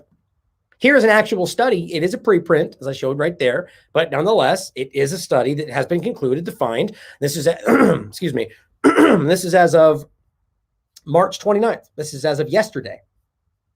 Conclusion. The AstraZeneca vaccine is associated with development of the prothrombotic disorder that clinically resembles hairpin-induced thrombocytopenia, which shows a different serological profile. All right, so they found exactly what we keep telling you. They found that it causes blood clots. We found that it is dangerous, that it has the potential to hurt you. No one cares. All right, here's an example. This is from March 25th. Woman raises questions after mom's death certificate references vaccine. Experts warn about drawing conclusions. What? So the medical examiner writes on the vaccine. This is, okay, recognize this is how we keep changing and moving the goalpost, right? So who we're supposed to trust? Oh, that's right, the experts. Who is the expert in this case? The medical examiner who is doing their job, examining the body and telling you what they think caused the death. So the medical examiner writes vaccine as a contributing factor. And everyone flips out and goes, whoa, you can't say that. We shouldn't draw conclusions about the expert's opinion about what happened. I'm not even making this up. This is literally what's happening. You're not allowed to question what happened, even when the experts tell you that's what caused it. You realize how I've been censored twice already for pointing out that the vaccine that we're talking about caused blood clots, as experts have found. And YouTube has deleted it twice, including on somebody else's channel. This is a very alarming time. Hopefully you guys can all see that. Hopefully you can help other people see how broken it is right now. A Chapel Hill woman who says her mother died of a stroke 48 hours after receiving the Johnson & Johnson vaccine. I mean, by the way, I'm just laughing right out of the gate with this article. I mean, they're writing this, so good for them. But really, how are you going to frame it like that? This woman says, look, they're not even talking about the vaccine causing it yet. Did she die of a stroke after the vaccine? Yeah, that's obviously true. Obviously proven. That's a fact. Did it cause it? Well, you can argue otherwise, but she got the vaccine 48 hours later. She died of a verifiable stroke. So why would you report it as she says that happens? Because these people are so terrified to challenge what's really, it's just, I've never seen it this apparent in my life. But let's continue. A Chapel Hill woman who says her mother died of a stroke 48 hours after receiving the vaccine, which is very clearly what happened, spoke to this outlet about her concerns after the questions she has about her mother's death. The state and the UNC doctor, though, warn about drawing conclusions, right? So the state government, who wasn't there, and the UNC doctor, who wasn't involved in the actual autopsy, say they warn about drawing conclusions about what this expert said they found. Okay. So what are we supposed to do? Next time when the expert finds that the death wasn't caused by the police, are we supposed to go, wait, we shouldn't draw conclusions. We should wait. Of course not. When they get what they want, they scream, that's the evidence. Here's the evidence, right? Epstein didn't kill himself. Epstein killed himself, right? That's the narrative, right? The idea that they're pushing at us. But we don't get another autopsy. We don't say, wait, we shouldn't draw conclusions yet. We listen to the mainstream autopsy, medical examiner. But in this case, the medical examiner gives us what he thinks, and we go, whoa, we don't like that answer, so you shouldn't draw conclusions. It's ridiculous. Goes on to say, Becca Engel is understandably devastated after her mother's sudden death 2 weeks ago. She says her mother was in good health, but started feeling very ill shortly after the vaccine. She wants to know if her mother's death could be connected to the vaccine. The state is investigating the case, and so is this news outlet.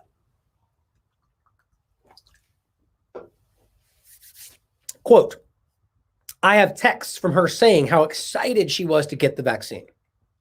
Engel said her mother and father got the Johnson & Johnson vaccine on the morning of Monday, March 8th, at the Watauga Health Center in Boone. Ellington started feeling very tired, and this is the mom, even asked her husband about possible vaccine side effects, right? So now she's getting sick, and she's going, what were those side effects? Why didn't I research this, right? Suddenly, it becomes very real. Suddenly, you're having problems, and you're asking yourself, why in the world didn't I look into this? Why didn't I ask what was in this? Why didn't I question any of this? Right?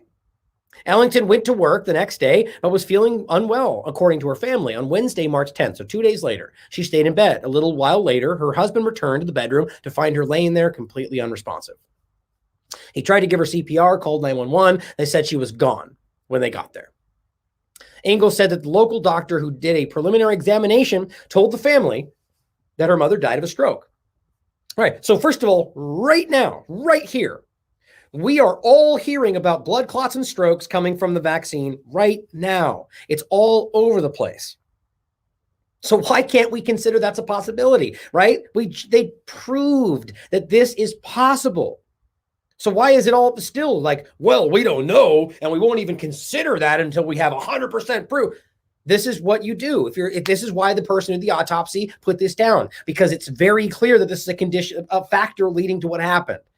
Engel said the local doctor who did this examination told the family of the stroke. The local medical examiner, a paramedic, and a teacher who signed the death certificate, wrote that the vaccine was one of the, quote, significant conditions contributing to her death. That's a medical expert writing this down because that's what they found. Not a possible, but a significant contributing factor. It says, quote, we were all shocked when we saw that was even on there, right? Because they weren't expecting that, because that's not what they're allowed to do, it seems. Engel shared her questions about the vaccine and her mother's death on TikTok. The post has more than 4 million views, but it received mixed reviews. TikTok even placed a warning on it. Really? You see what I mean? So the point is that it doesn't matter how much evidence you have, or the fact that the expert medical examiner actually is the one that made this claim. If you put it on social media, you're a fake news anti-vaxxer, no matter what. How is that possible? Because it's obvious there's an agenda playing here. But the interesting thing is, this is not a TikTok video. This is a real person with a real world experience with an expert saying what happened. But, the fake news fact checkers will be like, this TikTok video got 4 million views and it was fake news. And that's all they do. And they debunk some narrative or some comment somebody made about it in the video, right? And then they pretend like it debunks the whole thing. It is a fallacy. It's a straw man. But here she is. Life is so short, and God took one of the best ones away from us. I'll never understand why. Funeral will be in Tuesday. And she talks about the fact that they pointed out it was the vaccine contributing factor. And they even put a notice on her personal page about her experience that has everything behind it. Quote, it just breaks my heart that this is what happened, and this is what it takes to share her story. That she's getting so much attacked and negative pushback from people just for telling the truth. Why? Because they're all brainwashed that if she even says this, even though it's true, it absolutely has to be fake news, because the media has told them to do that. The media has told them, here's your marching orders. If you see this, here's what you say. If this is what's said, you ignore it. That's ignorance. That is willful ignorance. It says, quote, the vaccine definitely escalated things. Whether she was going to have a stroke in 30 years or whether she was going to have it now, it definitely triggered it. And that's important, because what they're trying to do is go, well, people have strokes all the time. Yeah, well, that's wildly deceptive, because just because people have strokes all the time doesn't mean this is what caused it. It's the same argument we're making in regard on the other side of this argument, where it's a double standard entirely. Dr. Stefan Moll, a medical professor, researcher, and hematologist at UNC Health, believes connecting the vaccine to the stroke is a rush to judgment. Okay, so a guy who wasn't even there, a guy who didn't see the body, didn't do the autopsy, and speaks from his own location, and, well, I don't know, it's kind of a rush. How is that even allowable? Why is that even a valid source? Can I ask my neighbor what he thinks and put that on the article too? Yes, the person's a doctor, but they weren't even present. The vaccine is appropriate for everybody, independent of the family history or their personal history, he said. So this doctor who wasn't there, who wasn't part of the autopsy, talks over the guy who found what happened and saw what happened and says, no, just everyone should take it anyway. It's good for everybody, even if you have a history of stroke. This person should lose their job. This person, if you are going to see Dr. Stefan Moll, I plead with you not to. He thinks mention of the vaccine should not have been included on the death certificate. So he thinks, regardless of what they found, even if in their opinion, they found that there was an obvious connection, he thinks they shouldn't have put it on there. Would that happen with any other drug? Would that happen with something they drank? If you had a specific meal that night, would you not include what it was that could have caused it? No, only with vaccines. It's the only thing. If there's a vaccine included, well, we're not allowed to make that conclusion. Can't get more obvious than that. According to the CDC, 795,000 people in the United States have strokes every year. North Carolina has one of the highest rates. So I guess that concludes to, well, then it probably doesn't. So it doesn't matter, right? It might just be one of those strokes. All right. But if you die within a month of COVID-19 after a test, well, it doesn't matter. We're going to call it a COVID-19 death. That's the hypocrisy here, that they'll happily gobble up all the things they want on one side, but then pretend like nothing applies on the other with the exact same metrics and logic. Quote, some people will develop a stroke and have had the vaccine, but that's a coincidental occurrence. Well, yeah, the one that you're discussing, the hypothetical situation, but that in no way reflects on what just happened in the medical examiner who found that that was a connection. Even an association, he says, that's not a rare one. It should not sway anybody from getting the vaccine. It's pandering, and it makes me sick. The CDC has found no evidence of a connection between the vaccines and strokes. Let me repeat what they just wrote. The CDC has found no evidence of a connection between vaccines and strokes. The CDC has found no connection between vaccines and strokes. Really? I'm looking at the Wall Street Journal. I guess they just missed that in their extensive research. You gotta be kidding me.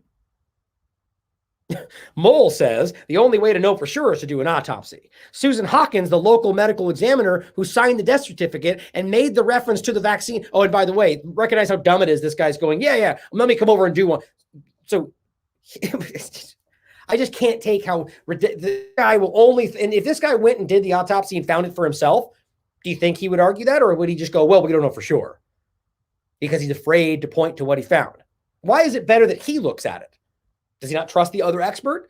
Is he assuming this expert is an anti-vaxxer because they found something they don't agree with? It's just stupid. The local examiner who signed the death certificate and made the reference to the vaccine as a factor declined to comment and referred all questions to the state. Good for them. You don't want to be a political show. Talk to the state. I did my job. I'm not going to let you politicize my duty to reporting the facts. Quote, I'm not here to say you shouldn't take it, Engel said. I'm just saying, this is the family, I'm just saying raise awareness. So recognize the family thinks this caused it, the medical examiner thinks this caused it, and just because they don't like the answer, everybody pretends it's fake news. I'm just saying raise awareness. You should check on your loved ones if you are getting it. Johnson & Johnson, of course, chimed in with the classic response, there's no greater priority than the safety and well-being of the people we serve. We carefully review reports of this nature that involve individuals receiving our medicines in our instance or a vaccine. Sure. How's that going for you? All those VAERS discussions we're dismissing. Sure, I'm sure you're going to dive right into this, or you're going to lean into that we don't know for sure and you're never going to look twice at it. That's what Johnson & Johnson is going to do. That's what they're all doing because they have a profit motive. But this is what's happening now. So these people are getting vaccines, getting blood clots. They're suspending it. People are dying, but we just change the name and move forward. You know, like we do in Syria. Al-Qaeda becomes Hayat Tahrir al-Sham and we pretend like they're not terrorists and say, hey, everyone wins, apparently. Well, as Alexander points out, and the blood clots also to be renamed. This is not a joke, guys. Vaxzevria or Vaxzevria. Previously COVID or previously AstraZeneca. This is not a joke. Here's the page. Oh, and take note of the big green notice that says authorized. This medicine is authorized for use in the European Union. Right. So we pause it, we pretend like we're going to be concerned about it, and then we just quietly change the name. That's what honesty, that's what medical stuff, that's what good governance looks like, right? They're all caring about you and your safety, or they're caring about selling a product, either or. Vaxzevria. This is your COVID-19 AstraZeneca vaccine with a different name. That's all it is. Authorized for use already. Who cares about blood clots? Change the name. This is a classic government tactic. And you know what? They know it'll work to a degree. The vast majority won't understand that it's different. They won't know it's the same thing. And when we talk about it and say it's the same one, they'll think you're all fake news. I watched Fox and they said that's not true. Here is a summary of the characteristics of the new vaccine. Oh, cool. So we change the name and we just start all over, right? We just make it, it's a whole new thing. Vaxzevria suspension for injection. COVID-19 vaccine. These are multi-dose vials, which, this is a new product. They are selling this as a new product. And don't forget, it's already authorized. Good thing we care about science and data, right? I'll leave you to go through this for yourself. It's the same thing. This is why would you make an entirely new document output for a vaccine that you already did this for? Because you're trying to make it look like it's something else. You're trying to hide what happened. AstraZeneca name renamed after vaccine renamed. Changed its name to Vaxzevria, was approved. Make sure we understand what this is saying. The name change was approved to March 25th following the application of the company. So they're all aware of what's happening. They're allowing it to change names. They're allowing it to be used. They're allowing it to continue to be used despite the information that we are seeing. There's no way you can look at this as erring on the side of safety or being concerned about what you think is best. This is about, at all costs, making sure this thing works. Working in the sense of being used. That's what it is. I don't know how anybody can argue this is about safety. This is from Mercola. Mercola.com. Yeah. Seniors dying after COVID vaccines labeled as natural causes. At a glance around the world, reports are pouring in of people dying shortly after receiving the COVID-19 vaccine. In many cases, they die suddenly within hours of getting the shot. In others, death occurs within a span of a couple of weeks. Ironically, it says, when seniors die before vaccination, it's due to COVID-19, and something must be done to prevent it. But when they die after vaccination, they die of natural causes, and no preventative action is necessary. That is such an important point that we just went over. If they die before vaccination, it's due to COVID-19. And even if you do, we're erring on the side of safety. But if they die even instantly after the vaccine, can't be. We don't know for sure. Can't prove it. We can't find a link. The autopsy doesn't show it. Nothing. It's every possible effort goes into arguing that it's just not the case. We can't prove it. How are those two things happening at the same time? You either err on the side of safety or you don't. The difference is the vaccine. The difference is what they want to achieve. Several areas have reported that deaths are rapidly increasing after vaccination. Programs are implemented, including in Gibraltar, which prior to a vaccine had recorded a total of 10 deaths due to COVID-19. 8 days into the vaccination program, the death toll had risen to 45. Norway's recorded 29 senior citizen deaths in the wake of their vaccination push. More were over the age of 75. We already showed you how this happens. And there was a nursing home that did this, and you had 20 people die in one nursing home within a few weeks. That doesn't just happen like that. This was caused by the vaccine. And this is what we keep seeing. Aside from the sudden death, examples of side effects include persistent malaise and extreme exhaustion, severe allergic, including anaphylactic reactions, multi-system inflammatory syndrome, MIS, psychological disturbances, seizures, convulsions, and paralysis, including Bell's palsy. That's all for your safety, though. El Hombre shared this great tweet. Now, I didn't want to include the tweet in case you just want to have these quick, handy-dandy images highlighted for you to look at. They'll be there for you included. But let's go through this document and actually show you what I saw. Most of it's pretty much what he highlighted, but I have picked out a few of the things that I thought were very important. And thank you for him for pointing this out, because we've already shown you this for the most part, not this exact document, but the fact that it's unapproved and the different information. But this is the fact sheet specifically for Johnson & Johnson, and this is current, or at the very least at the beginning of March or end of February. So let's go through this. And as always, I have the full document here so you can see that it's not alterated and you can download it for yourself. But I have this screenshotted so we can go through and look at them. So right off the bat, again, this is going to that discussion about being approved versus emergency authorization. Very, very, very different. The U.S. Food and Drug Administration has issued an emergency use authorization to permit the emergency use of the unapproved product. Not approved. It's very clearly not approved, but it's emergency authorized, which is not even close.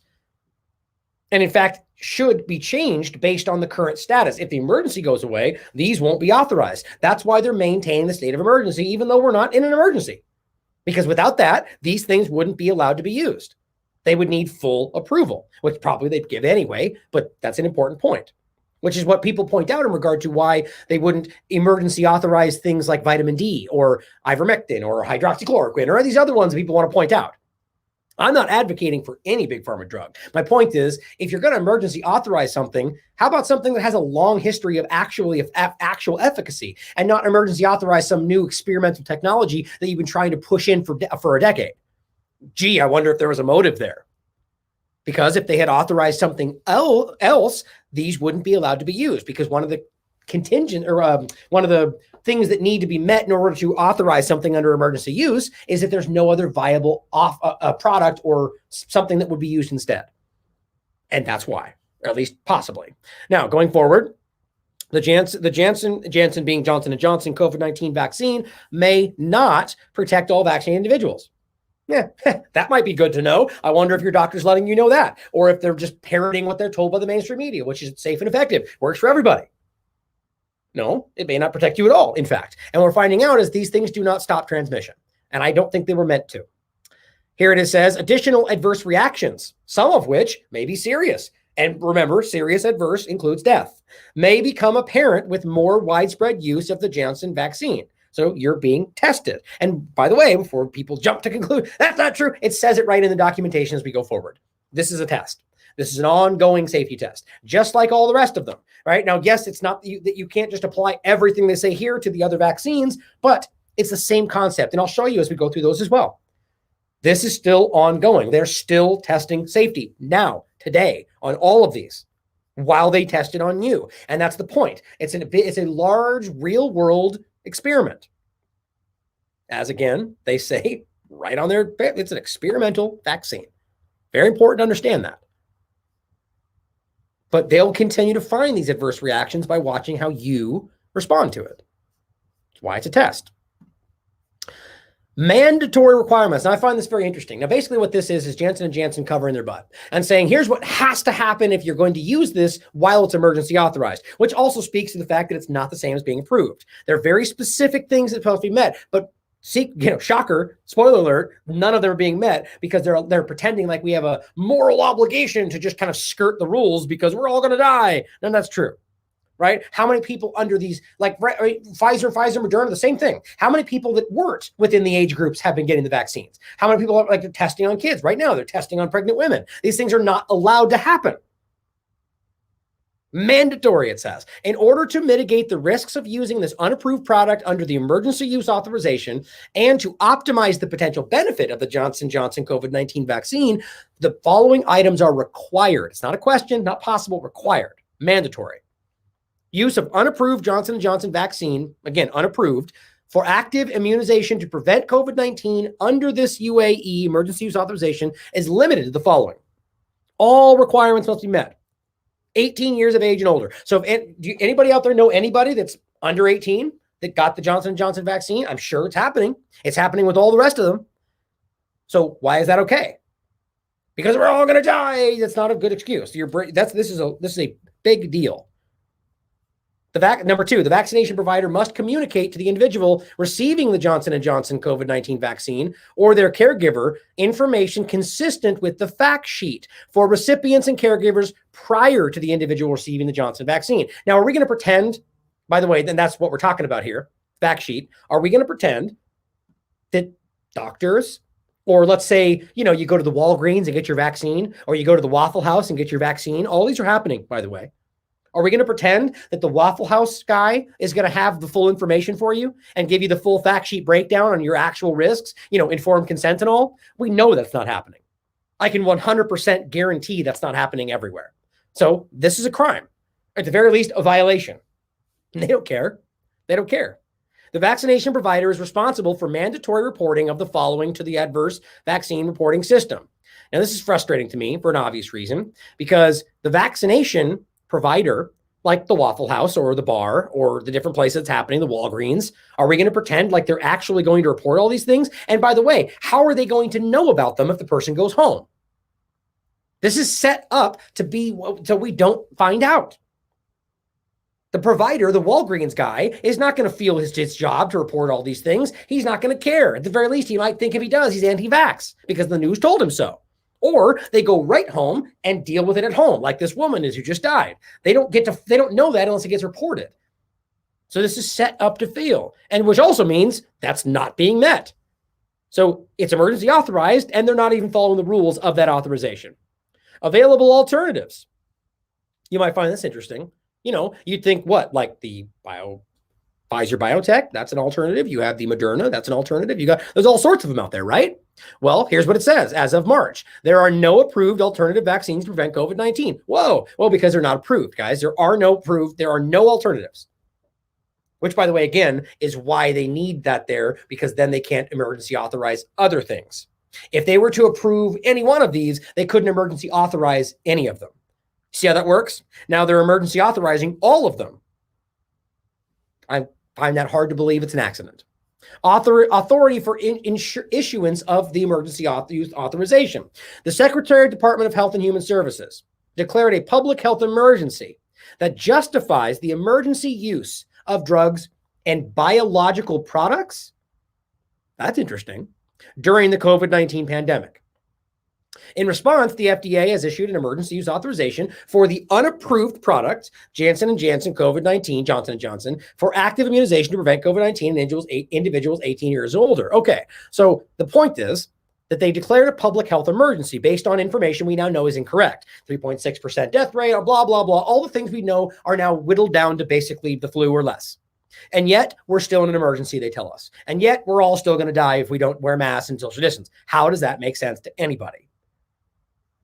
But the idea that they now have the right, that this justifies the use of biological products, that makes me concerned. HHS, Robert Cadleck and the groups that used the whole anthrax, they basically used and experimented on people in the military after the anthrax false flag. 100%. This is a group, Robert Cadleck specifically with Emergent Biosolutions, but he's currently the Assistant Secretary for Preparedness and Response for the Health and Human Services. This is a group and a guy who's responsible for forcing vaccines on people that they knew were unsafe. They lost in the Pentagon, lost in a court of law. They were crimes, and they went on to use the same one years later. No one went to jail. Yet here we are again with the same group being authorized to use biological products to fight COVID-19. What does that mean? Who knows? Could mean whatever they want it to mean. I mean, that could literally mean using something in the skies, spraying something, giving something. And I mean, people can react to that like it's ridiculous. Remember that this government has told us they've experimented in those ways 239 times on individual people, or on unwitting people, I mean. That's a fact. So we're going to quibble about the idea of whether they would put something in our water or in the air if they thought it was in our best interest, or they thought the testing on us would serve some purpose for what they're trying to accomplish, like they've done before many times. That makes me very nervous. Although limited scientific information is available, that's always good to see, right? We're emergency authorized. Although limited information is available about the evidence about the vaccine. That's what it says. Based on the totality of the scientific evidence available, it's reasonable to believe that this vaccine may be effective for preventing COVID-19. Except they already told you earlier on that it won't do that. Limited scientific information, it could do. It could make it fly too. We don't know. And that's what they're doing. They're playing into the fact we don't know. It could do these things. We don't know. Well, real world showing us that it's not. The emergency use authorization for Johnson COVID-19 will end when the Secretary of HHS determines that the circumstances justifying the emergency no longer exist, or when there's a change in the approval status of the product. Exactly my point. So this will go on forever, as long as they want to pretend there's an emergency, which could be forever. Look how long the Patriot Act, the war on terror, has continued. It's still happening, technically. So it'll happen forever. It's a never-ending cycle. Or until they approve something, which will then undermine the emergency use authorization, which is why I argue it'll never happen.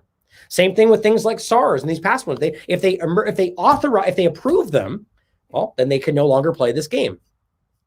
Pretty interesting. The following steps are highlighted to provide the necessary information for safety tracking. And here it says box 18, description of the event. And this is how you're supposed to insert these. This is how you're supposed to report a side effect, a negative effect of the vaccine to the VAERS system.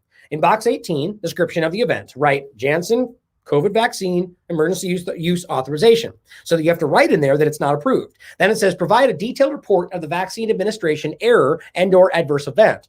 It is important to provide detailed information regarding the patient and adverse event, medication error for ongoing safety evaluation of this unapproved vaccine. Make sure you understand what it says right there. For ongoing safety evaluation of this unapproved vaccine, it is still being evaluated. And that's why they're gathering information. They're not gathering VAERS reports to keep you safe. They're doing it because they are looking at it, but they're doing it for their own purposes. Kind of scary. Oh, and then by the way, here is the fact sheet for Pfizer. It also says there is no U.S. Food and Drug Administration approved vaccine at all to prevent COVID-19. Not just this one, not the other one. There's none. There's 0 approved vaccines, according to the FDA. So people like Stewart keep screaming that they're wrong or we're fake news, and they just don't know what they're talking about. Now, here is the Pfizer BioNTech vaccine analysis print, and I believe this is from the UK. It's the spontaneous report received between 9/12/20 and 14. Oh, that's right. I'm just going to read them like that for me. Confusing for people, but this is, I don't even know why that ever happens. In different locations, they mix up the month and the date. I'm sure, like usual, it's the U.S. that's different than everybody else.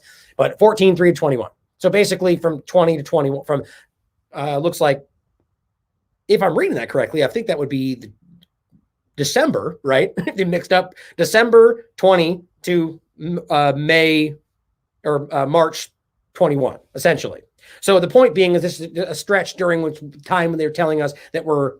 Oh, no, that's not up there. Anyway, the time where they're telling us that we were, in a bad way, that COVID's killing everybody. Now, here's what the vaccine was doing.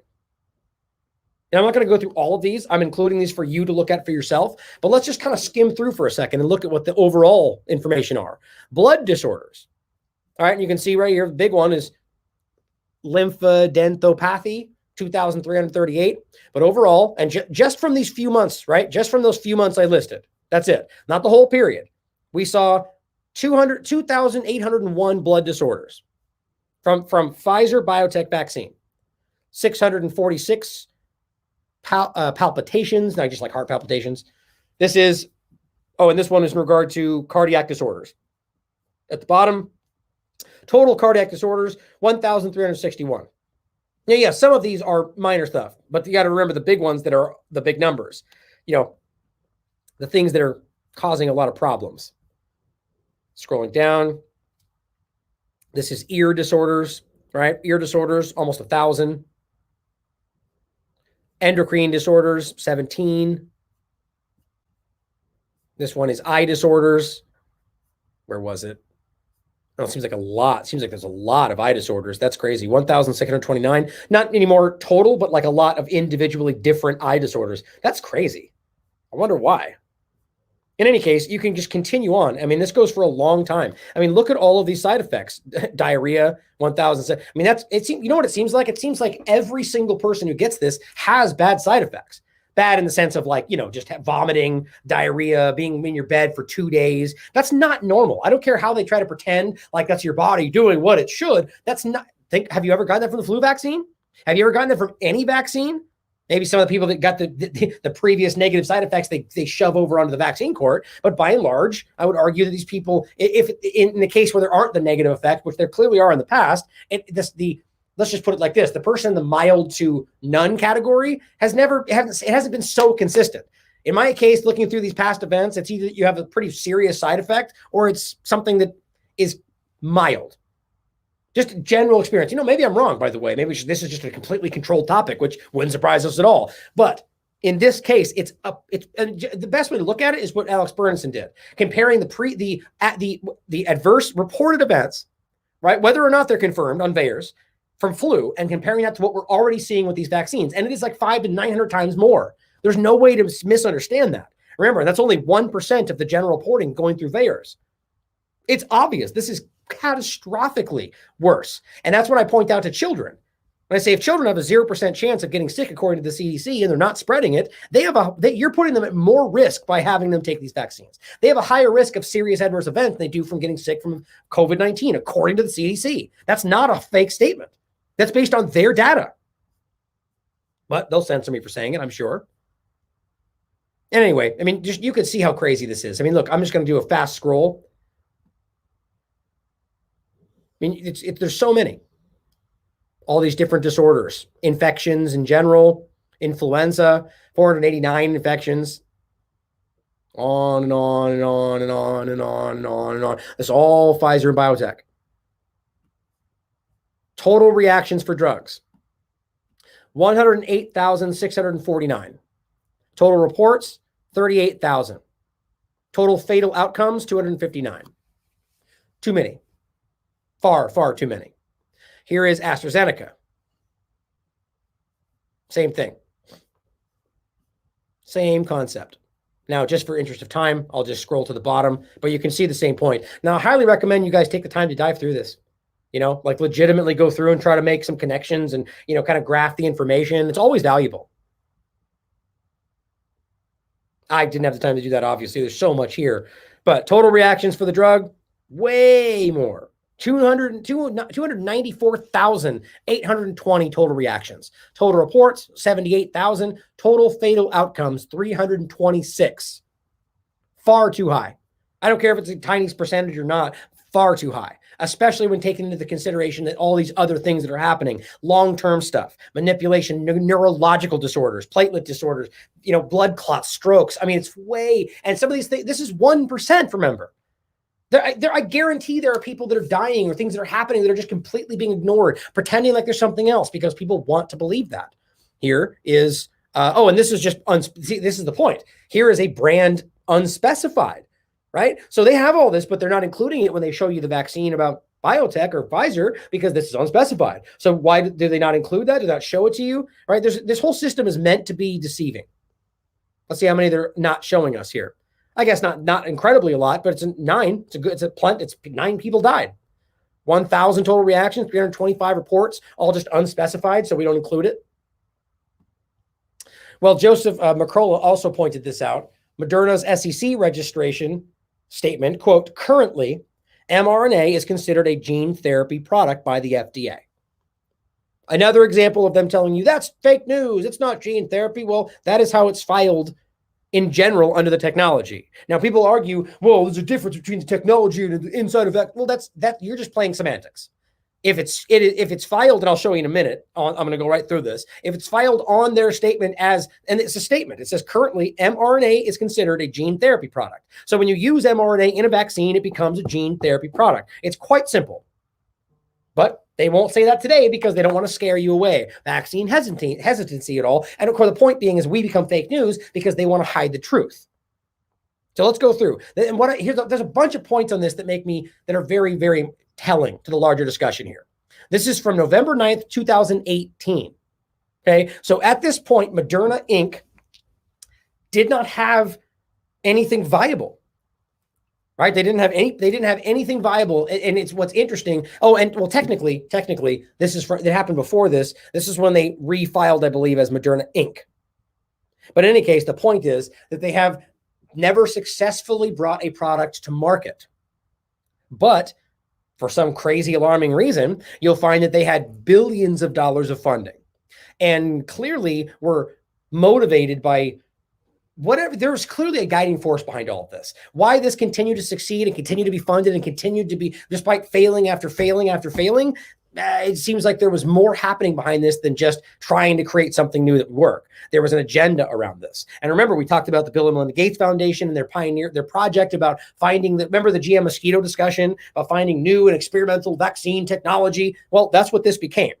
All right. This is what they described in that was exactly the mRNA platform. That's what they described.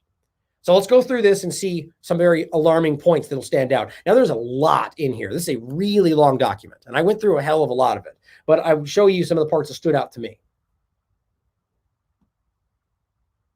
Let me just scroll in case I missed. Most of these are in the beginning. Oh, and just right off the bat, just interesting to see the way they break this down, right? This is their image, the software of life, as we've already talked about, right? The idea is that they themselves call it hacking the software of life. But we're not manipulating your body or anything. Like, it's just funny the way they play these word games. And they sidestep the idea of altering your DNA, which it talks about in this document, by pretending that when they break down the definition of what it means to alter your DNA, this does not actually meet the criteria. For crying out loud.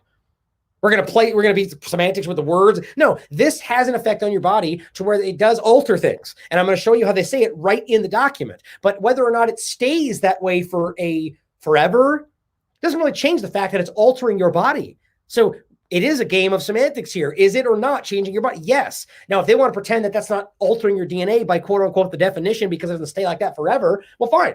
As I said when I made this coverage in the story, they call it whatever you want. Whatever this is alarming. And we should be concerned about how it's changing your body. And I'll go through and I'll show you. I mean, there's probably right now people that are going, oh, that's not true. I mean, I'm going to walk through and show you in the document where they say that. Their mission, deliver on the promise of mRNA science to create a new generation of transformative medicines for patients. So somebody wanted this. This has been driving this. It's unproven and has failed repeatedly and continues to be funded. And remember, before this all started, their evaluation was unbelievably high. This was always meant to be what happened. That's the point. Because it's their plug and play platform scenario, which will alter the way that they use vaccines and have to safety test. That is the agenda, at least in what this one part we're staring at. Now, it says, the following chart shows our current pipeline, 2018, of 21 development candidates grouped into modalities. A modality is a group of potential mRNA medicines with shared product features and the associated combination of mRNA technologies, delivery technology, and manufacturing processes. So in 2018, take a look at all the things they were doing. Now recognize none of these things succeeded.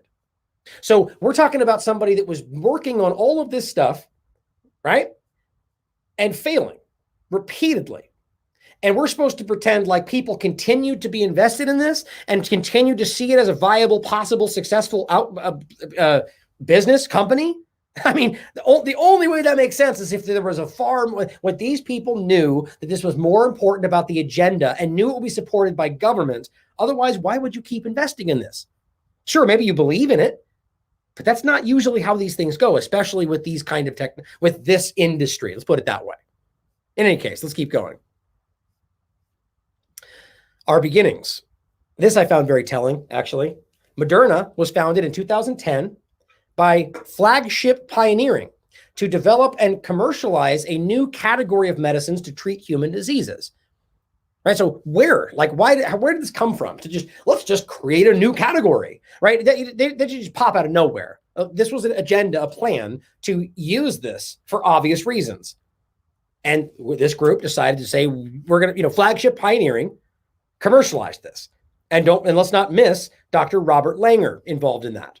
Right? The coronavirus common denominator, as Whitney put it. Of course he's involved in this, right? Because this is part of the agenda, and it always has been.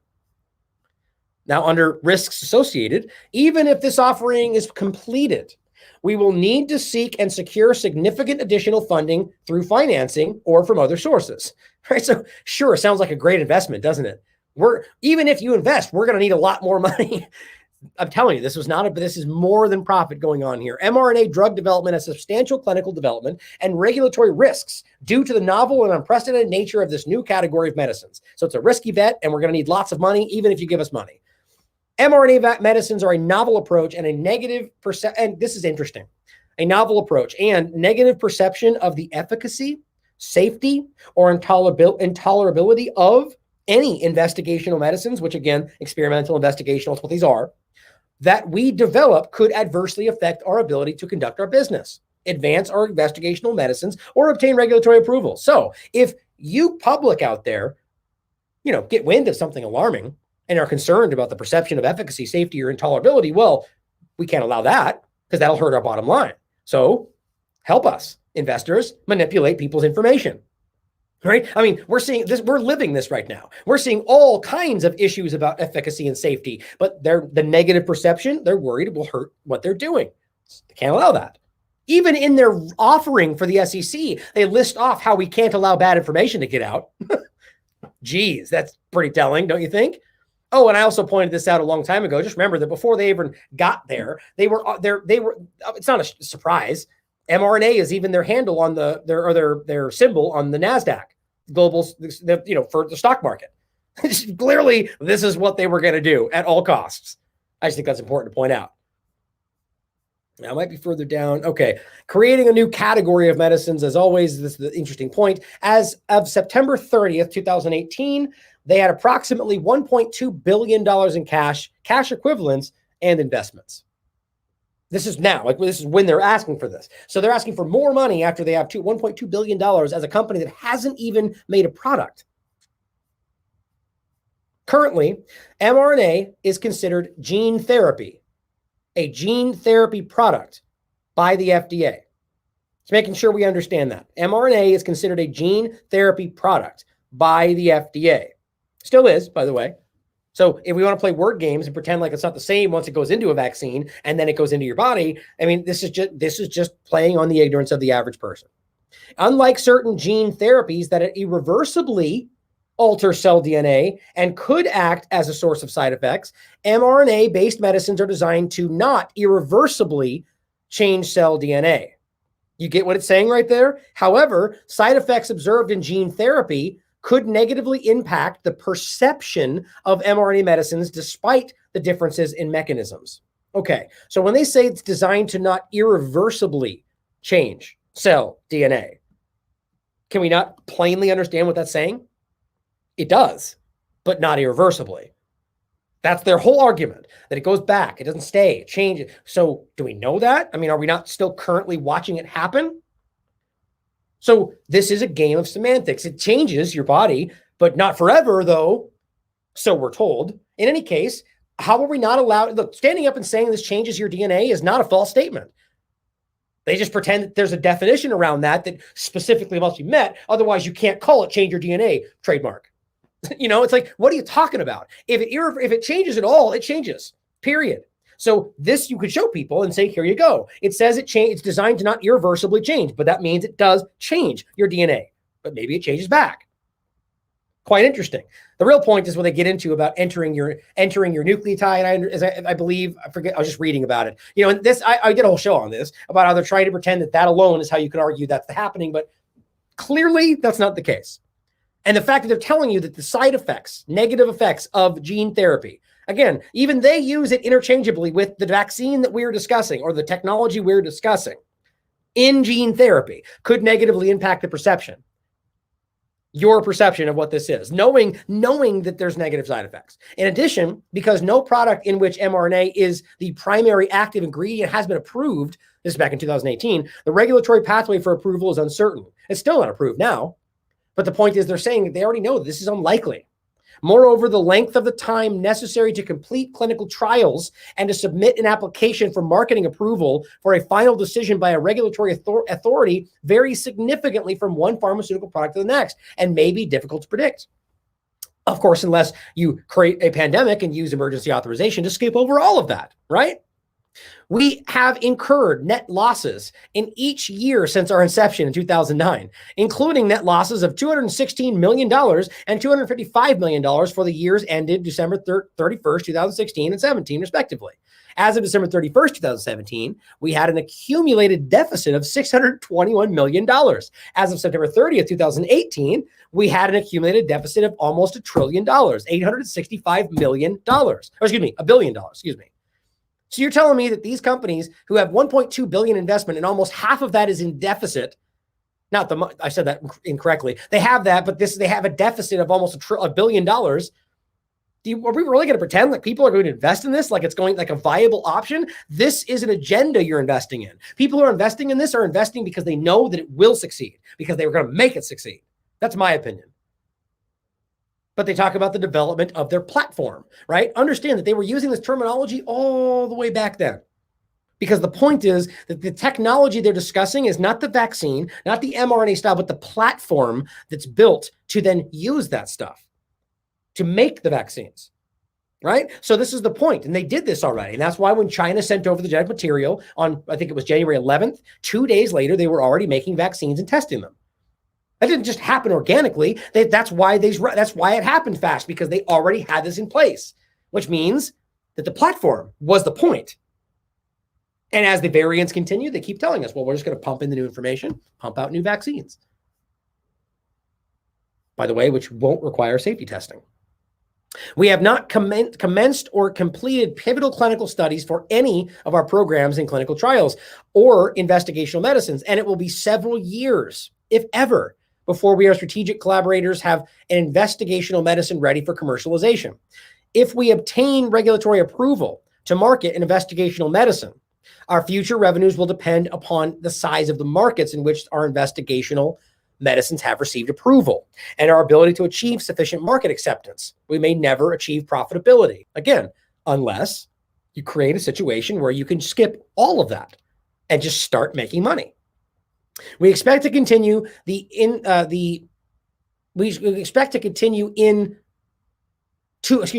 when I do the highlights, sometimes it pushes these words together. It's confusing me. We expect to continue to incur significant expenses and increasing operating losses for a foreseeable future. We anticipate that our expenses will increase substantially if we continue or expand our research and development for our programs, which they did, continue or expand the scope of our mRNA clinical studies, which they did, initiate additional preclinical, all these things. They dramatically increase their outgoing costs without any incoming revenue all the way until 2020 20. And we're supposed to pretend like that any company that was bleeding like this would have gone away unless you were being held up. Now, what's interesting, initiate additional preclinical, the part right here, continue to invest in our platform to conduct research to identify novel mRNA technology improvements, including identifying novel methods of mRNA delivery, such as lipid nanoparticles that improve distribution and uptake of mRNA to specific tissues. So all the way back then, they know they're going to be using lipid nanoparticles. The very things that are right now causing all of these reactions and allergic reactions, which, people like James Lyons-Weiler, PhD, warned them about long before. Polyethylene glycol and all the different discussions. They don't care. They knew, they don't care. Clinical testing is expensive and complex and can take many years to complete, and its outcome is inherently uncertain, right? Take many years to complete, unless you have a reason to create emergency authorization, right? So many years to complete becomes a couple of months and continuing to test on you. Just recognize what's happening. Now, this is under, basically says clinical trials of any investigational medicine may fail to show safety or efficacy or produce negative or inconclusive results. And we may decide, or regulators may require us to conduct additional non-clinical studies or clinical trials. Unless you create a pending hypothetical danger where we don't have to worry about any of this stuff. Differences in trial designs between early stage clinical trials and later stage clinical trials make it difficult to extrapolate the results of earlier trials. Apparently, even though we're doing that right now. Our investigational medicines may have undesirable side effects, such as the immunogenicity of the lipid nanoparticles, Right? This is exactly what we're talking about. Or their components, the immunogenicity of the protein made by the mRNA, or degradation products, any of which could lead to serious adverse events. I said it right there. Or serious adverse events or other unexpected characteristics. Excuse me, I'm zooming in too much. Or one or more of such effects or events could cause regulators to impose a clinical hold on the applicable trial, or cause us or investigators or ethics committees to suspend or terminate the trial of the investigational medicine or any other investigational medicines for which the clinical trial may be ongoing. What they're saying there is why they skipped certain parts of the trial, guys. Animal trials would have been one of the points when this would have come out. That's why they jumped over it, because then they would have been pulled on pause. The point is, they knew in 2018 that the lipid nanoparticles had the potential to cause serious adverse events. They listed it as one of the issues. They listed it as one of the things that could stop their progression. Do you not realize how incredible that is? I hope anybody out there that has this issue can use this to sue them, to know that they knew this would happen and didn't care. You realize that the mainstream media, the people screaming about trusting the science, they're not reading this stuff. They don't know what this says. They don't care. They've been convinced they already know because somebody told them what it said. Like I keep telling you, why would you trust what they say it is instead of just looking at it for yourself? And I believe the next part's way down here at the bottom, I think. Let me scroll. I don't want to miss it, though. The parts that I didn't highlight were crazy. You can see how much is in here. It's a lot. I'm probably going to miss it. There's just so much to go over. It's crazy. It might just be all the way at the end. Let's go down. I know there was something right at the end. Oh, well. I'm sure I missed something in there. By the way, if you recognize any of these names, but other than Moncef Salawi, which is obviously relevant because this person is involved with Moderna, who was leading the Operation Warp Speed that was allowing Moderna to be authorized emergency-wise. I mean, come on. It's just ridiculous how obvious this all is. Robert Langer right there on the list.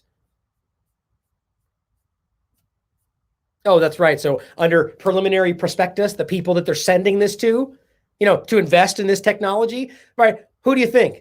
Morgan Stanley, Goldman Sachs, JP Morgan, Bank of America, Merrill Lynch, Barclays. Yeah, all the good people, So we're wondering why they're continuing to be funded, continuing to keep funding, even though they're continuing to fail at what they're doing. Well, gee, maybe it's because they're leaning in with the establishment and they knew what was going to happen. It's just pretty silly how it's just crazy how this wouldn't happen if it was anything else. I guess that was it. I thought I had something else in there, but oh well.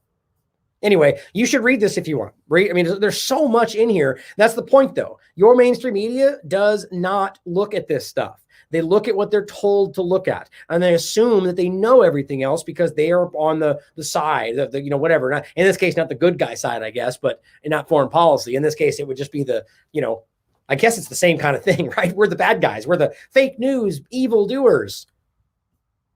If you really cared about the truth, you wouldn't trust what you were told the truth was. You would look at it, read it.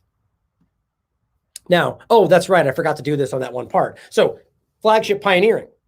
This is an interesting thing, right? So this is flagship pioneering.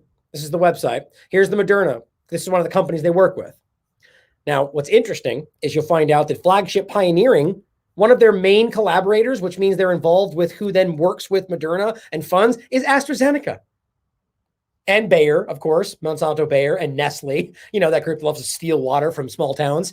Well, this is very interesting. Maybe you guys have seen this. I didn't see this connection before. So AstraZeneca is a main collaborator, funder of this company that then reached out to Moderna in 2010 and helped and made them what they were and are.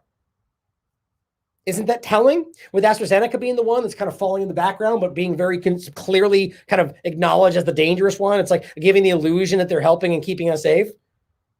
Well, here it is right here. Moderna announces new collaboration with AstraZeneca to co-develop, co-commercialize Relaxin. Oh, guess what? An mRNA therapeutic for heart failure. It says Moderna Therapeutics today announced a new license in collaboration with AstraZeneca to co-develop and co-commercialize a messenger RNA therapeutic encoding for Relaxin. AstraZeneca utilizes one of Moderna's proprietary formulations. What do you know? Which enables systemic repeat dosing of mRNA therapeutics. What was that? Systemic repeat dosing of mRNA therapeutics. Gee, I wonder if that's included today. Quote, AstraZeneca has been a valued biopharm partner to Moderna since 2013 and one of its largest shareholders. Oh, really? AstraZeneca is one of the largest shareholders in Moderna? Gee, wouldn't that be relevant to know, to see how these pieces are moving today? Maybe they don't plan to be successful with AstraZeneca. Pretty interesting. In any case, I think it's very telling that you see more crossover than we're being led to believe today.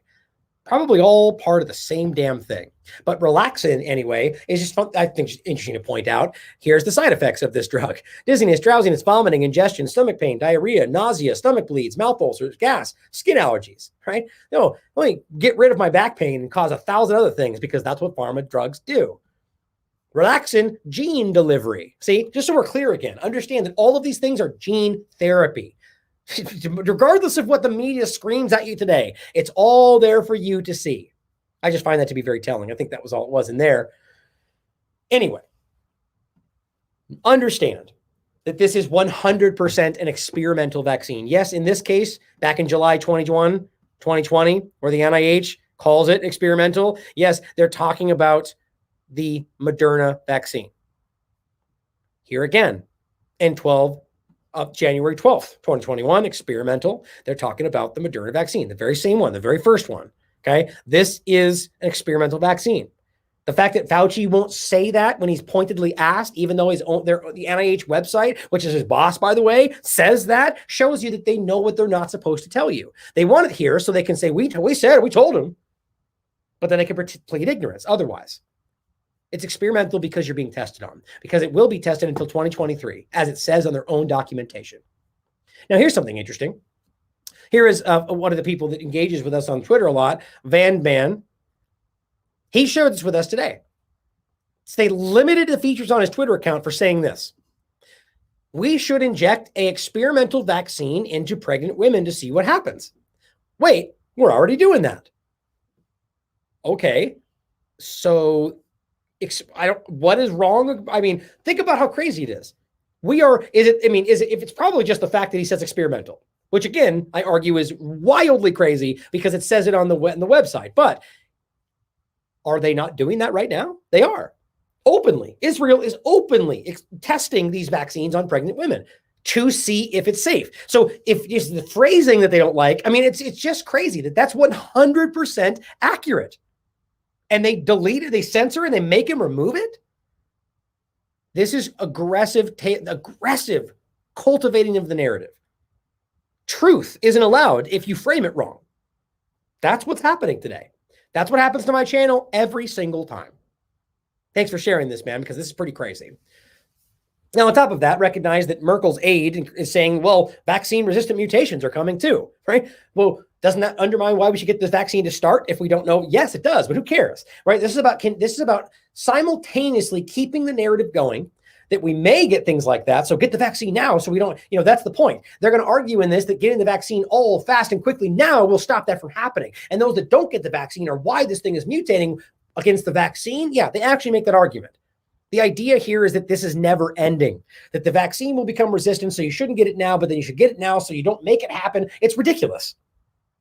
All you should take away and all they want you to take away is that you don't know what's going on. Your government's trying to get a handle on it. Just sit back and trust them because they know what's best. And this will go on forever. This is the war on you. This is the war on terror. This is the war on you, the war on your body. And as Alex Bernison points out, it's an amazing chart here, especially given the supposed terrors of the South African variant. Look at this case. Israel has spent billions of dollars on vaccines to vaccinate more than 55% of the population, or so we're told. By the way, completely excluding all the Palestinians, which is a blessing in disguise, I argue, but it still shows you how completely racist they are. South Africa has vaccinated, I'm talking about the government of Israel, by the way. South Africa has vaccinated 0.3. So 55% in Israel, 0.3% in South Africa, yet guess what? Their outcomes are identical. Go back to the mask discussion. This is the data, and it matters. You don't get to use emotion or the unknown to say, well, it could be, it could be anything. But if all we have is the data, you don't get to argue that because we don't know, we should ignore the data. That's ignorance.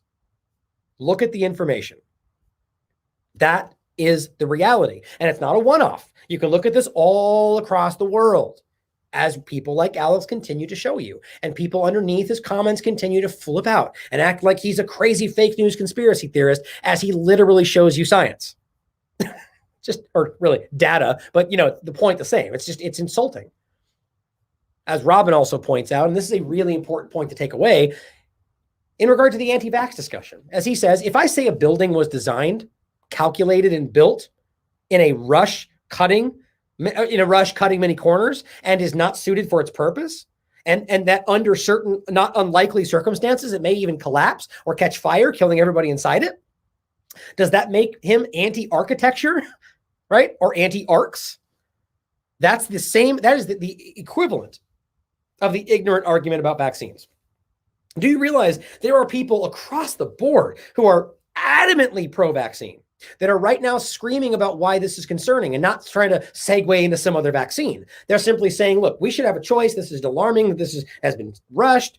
And they're being called anti-vax because they're just rushing over the top because the media has already given them the marching orders. They know what they're supposed to say when they hear this argument. But if you're arguing only about this one and how we think this one has been rushed, yet I understand how other ones would work, right? There's plenty of arguments like that. That's what he's saying. They're calling everybody anti-vax who's even remotely concerned about this. But you don't do that in any other case. It's like every other thing around this COVID agenda. It is a double standard, hypocritical stance. If it's rushed, it's still being tested. We have every right to be concerned. That doesn't make you anti-anything. It makes you smart. Now, COVID spiking in over a dozen states also show you, with the most high vaccination rates, it also shows you that this is continuing to be an obvious trend. COVID spiking in over a dozen states that have the highest vaccination rates. This is data. So just because they want to bend this left and right and try to look it in the light just the right way to make it say what they want it to say, that we are just looking at it full view. This is reality. And the reality is showing us that there's something going on here that they don't want to acknowledge. And this also shows you that they don't care about data if it challenges their narrative. This is going to continue until we have the courage to stand up and put our foot down. It's wild. But talking about vaccine passports, to try to wrap this up before we get over 3 hours here, as I said, well, this is vaccine passports are on the way, but developing them won't be easy, says mainstream media. Right? Just in case you think I'm making that up. The Washington Post, they're coming. They are on the way. As right now, people will say, you're a fake news on Twitter still, which is absurd. But as I said, so are we still pretending this isn't happening? Time to start recognizing that this was always the plan. Seeing as how the plans for vaccine passports, not immunity passports, mind you, were drawn up before the COVID illusion began. Remember, we talked about the EU document, which of course I should have grabbed. Let me actually do this really quickly. I forgot that I wanted to close some of these tabs because I have to open up the other side of the screen. I know you guys love this. All right, there we go. Now, I might be able to grab that if it pops up. Doesn't look like it. Oh, well. Well, I had the document of how they were sort of setting out the outline for these vaccine passports. If you remember, I have it in another show. I'll try to remember to include it. That was the point of referencing this right here, is that the EU has outlined these all the way back in 2018. Gosh, that's going to drive me crazy. Hold on. Ah, I found it. Yes, I'm glad I did because it's important. This is really important to show because the people wouldn't believe it if you don't show it, as always. Because God forbid they do their own due diligence, right? You don't give me a source. Oh, we don't have a source. You're lying. Well, that's not a bad thing to think, but you should, instead of assuming it's fake, you should just follow up and look into it first. But here is from the EU roadmap on vaccination as of, this is from 2018. Okay. 2018 all the way to 2022. And it shows you very clearly feasibility study for development of a common EU vaccination card. Commission proposal for a common vaccination card passport, right? That's right where we are right now between 2021 and 2022. So are we supposed to pretend that they just knew back in 2018 that they would have the excuse and reason to push this in and know that many years ahead that this would be the time exactly when it would happen? Or recognize that now as they scream that we only need these as a response to COVID-19 and that's why we're doing it is also a lie because they are pretending they didn't outline this 4 years ago. You know, it's pretty silly. But very clear. As this person says, vaccine credentials could help officials better understand coronavirus vaccination, including possible long-term side effects, if the data is connected with the health information exchanges that states maintain. That's a quote from the article I shared. And as he points out, rightly, an outright admittance of the experimentation going on. Right? This is what they couch this stuff under the guise of doing what's right. They're telling you, using your vaccine passports, it can help you better understand how this is working with. They're testing you. That's what it means. And it says, just in, the Biden administration is working to develop a vaccine passport. Oh, it's fake news that will allow Americans to travel and enter businesses that require proof of vaccination. This guy says, hell yeah, now make this required everywhere. Of course, this person says, why do you hate people who are medically unable to get vaccines?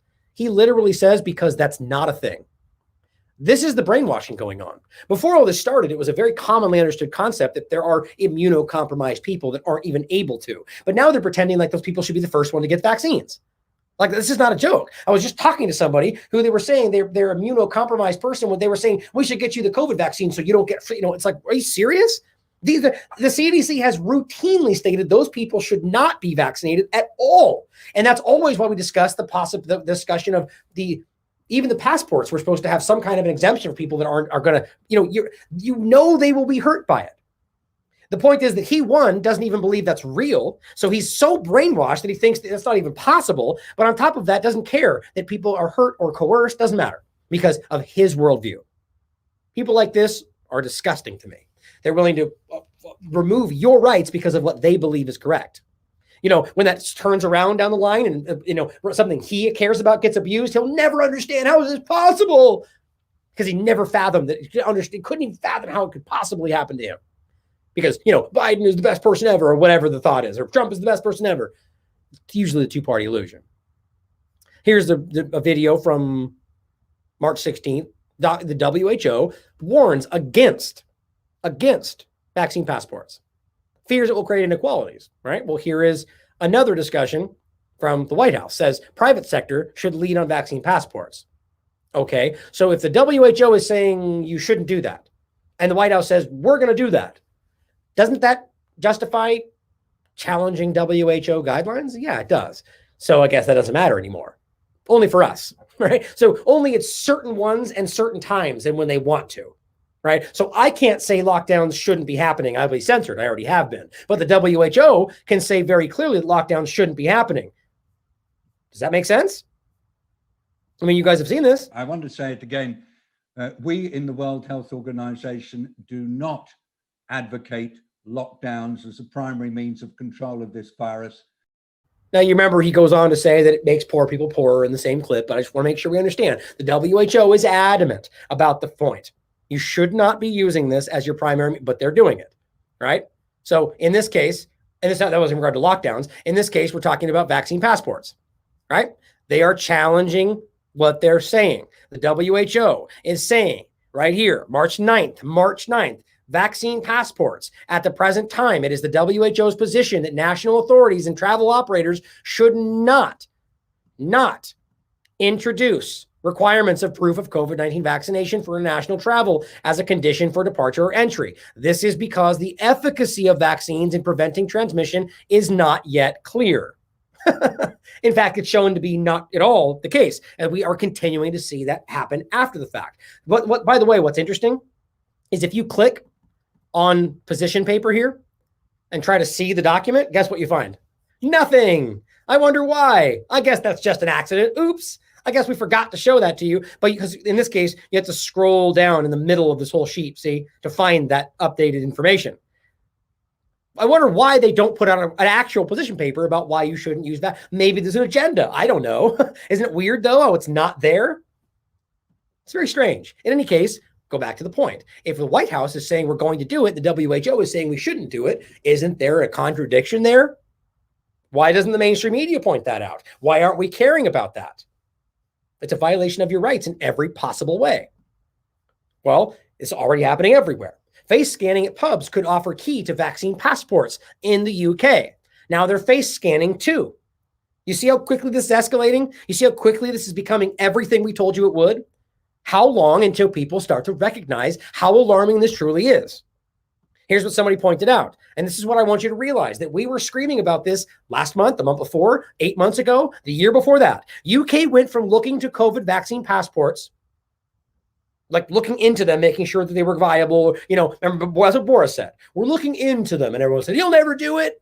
Well, the UK went from looking to COVID passports to you needing vaccine passports to face scan, to enter a freaking pub in less than 6 months. Face scanning at pubs could offer key to vaccine passports. 6 months. They went from, you're so crazy, it'll never happen. And now we're talking about face scans with your vaccine passport to get inside of a pub. How long until we wake up to this? Biometrics pitched for COVID-19 controls as fake vaccine certificates spotted online. Sure. I frankly think this is more about convincing people that everyone's so desperate to get it. But what does this show you? Why are they so concerned? There are always going to be people that manipulate stuff like this. This is about creating the fear around this concept, or the idea that even when someone has a vaccine passport, like this is about tightening in the control mechanism. They're creating this infrastructure around this, and they don't want someone to be able to fake this because it's about you getting the vaccine. It's not about you being healthy. I find this to be completely unnerving. But it's not all lost, because someone like Governor DeSantis is saying he'll be taking executive action against them. Has he yet? No. Will he? Who knows? When they say I will be doing something, that means nothing to me. And I also point out that he's just part of the same government in the same inner circle as all these people.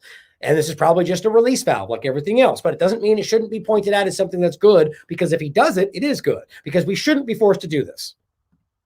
You want the fox to guard the hen house? I mean, give me a break. I think this is something that has huge privacy implications. It is not necessary to do. We're going to have hit 3.5 million seniors that have gotten shots sometime this week, likely 75% of seniors. It's important to be able to do it. But at the same time, we are not going to have you provide proof of this just to be able to live your life normally. And I'm going to be taking some action in an executive function, emergency function here very shortly. You want the fox to guard the hen house? I mean, give me a break. I think this is something that has huge privacy implications. It is not necessary to do. I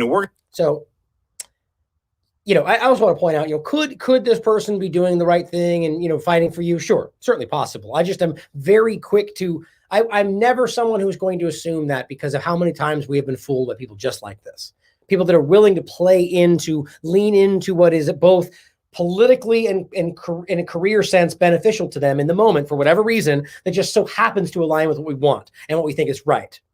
Doesn't always mean they're doing the right thing just because they're doing the right thing. Does that make sense? Right? Politicians will always, it's the same reason I point to like Russia or China doing what appears to be the right thing in contradiction to what the US government's doing. It doesn't mean they're doing the right thing for the purpose of doing the right thing. It doesn't mean that China or Russia are the good guys. It means that they're abusing the obvious lawlessness of the US government to make themselves appear that way. I think they're all part of the problem, right? So just consider that as this goes forward, but it's still a good thing. But as I said, as somebody points out, and this is about the two-party illusion again, somebody says, or Disclosed points out, Democrats are embracing a policy that seeks to control humanity under a guise of a crisis, according to a former Republican aide and climate change author, Mark Morano. But as I said, we got to stop this, guys. No, the US government is doing that. The two-party illusion is only there to keep us divided and keep us from fully seeing the reality. Yes, clearly the Democrats are involved in this, but so are the Republicans. For crying out loud, Donald Trump is the one who led this to where it is. The Operation Warp Speed was his baby, right? There are plenty of Republicans, just like I just pointed out, that are playing the adversarial role right now, because anyone can see how dangerous all this is. Does that mean that they're going to fight for you when it comes down to it? I don't think so. But it doesn't mean you shouldn't support whatever you want to support. Just be willing to consider that they might not be fighting for you. And at the first sign of it, don't keep fighting for it. And that's what I mean, right? I mean, the idea is that people like who support Trump or Biden will continue to support them regardless of how many times they show to not be what you think they are. Don't let that happen.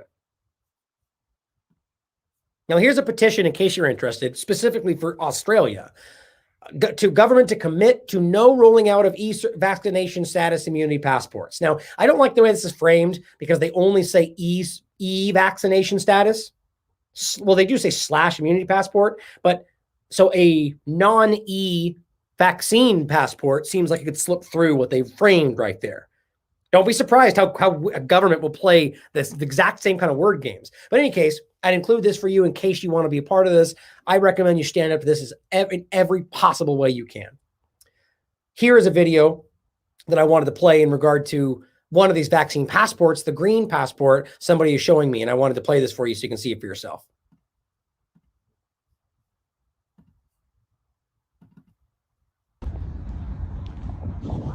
How's the Knicks?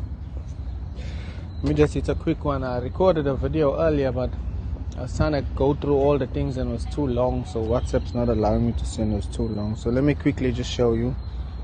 So yeah, this is the application. You can see here, got my name and my Saudi ID number.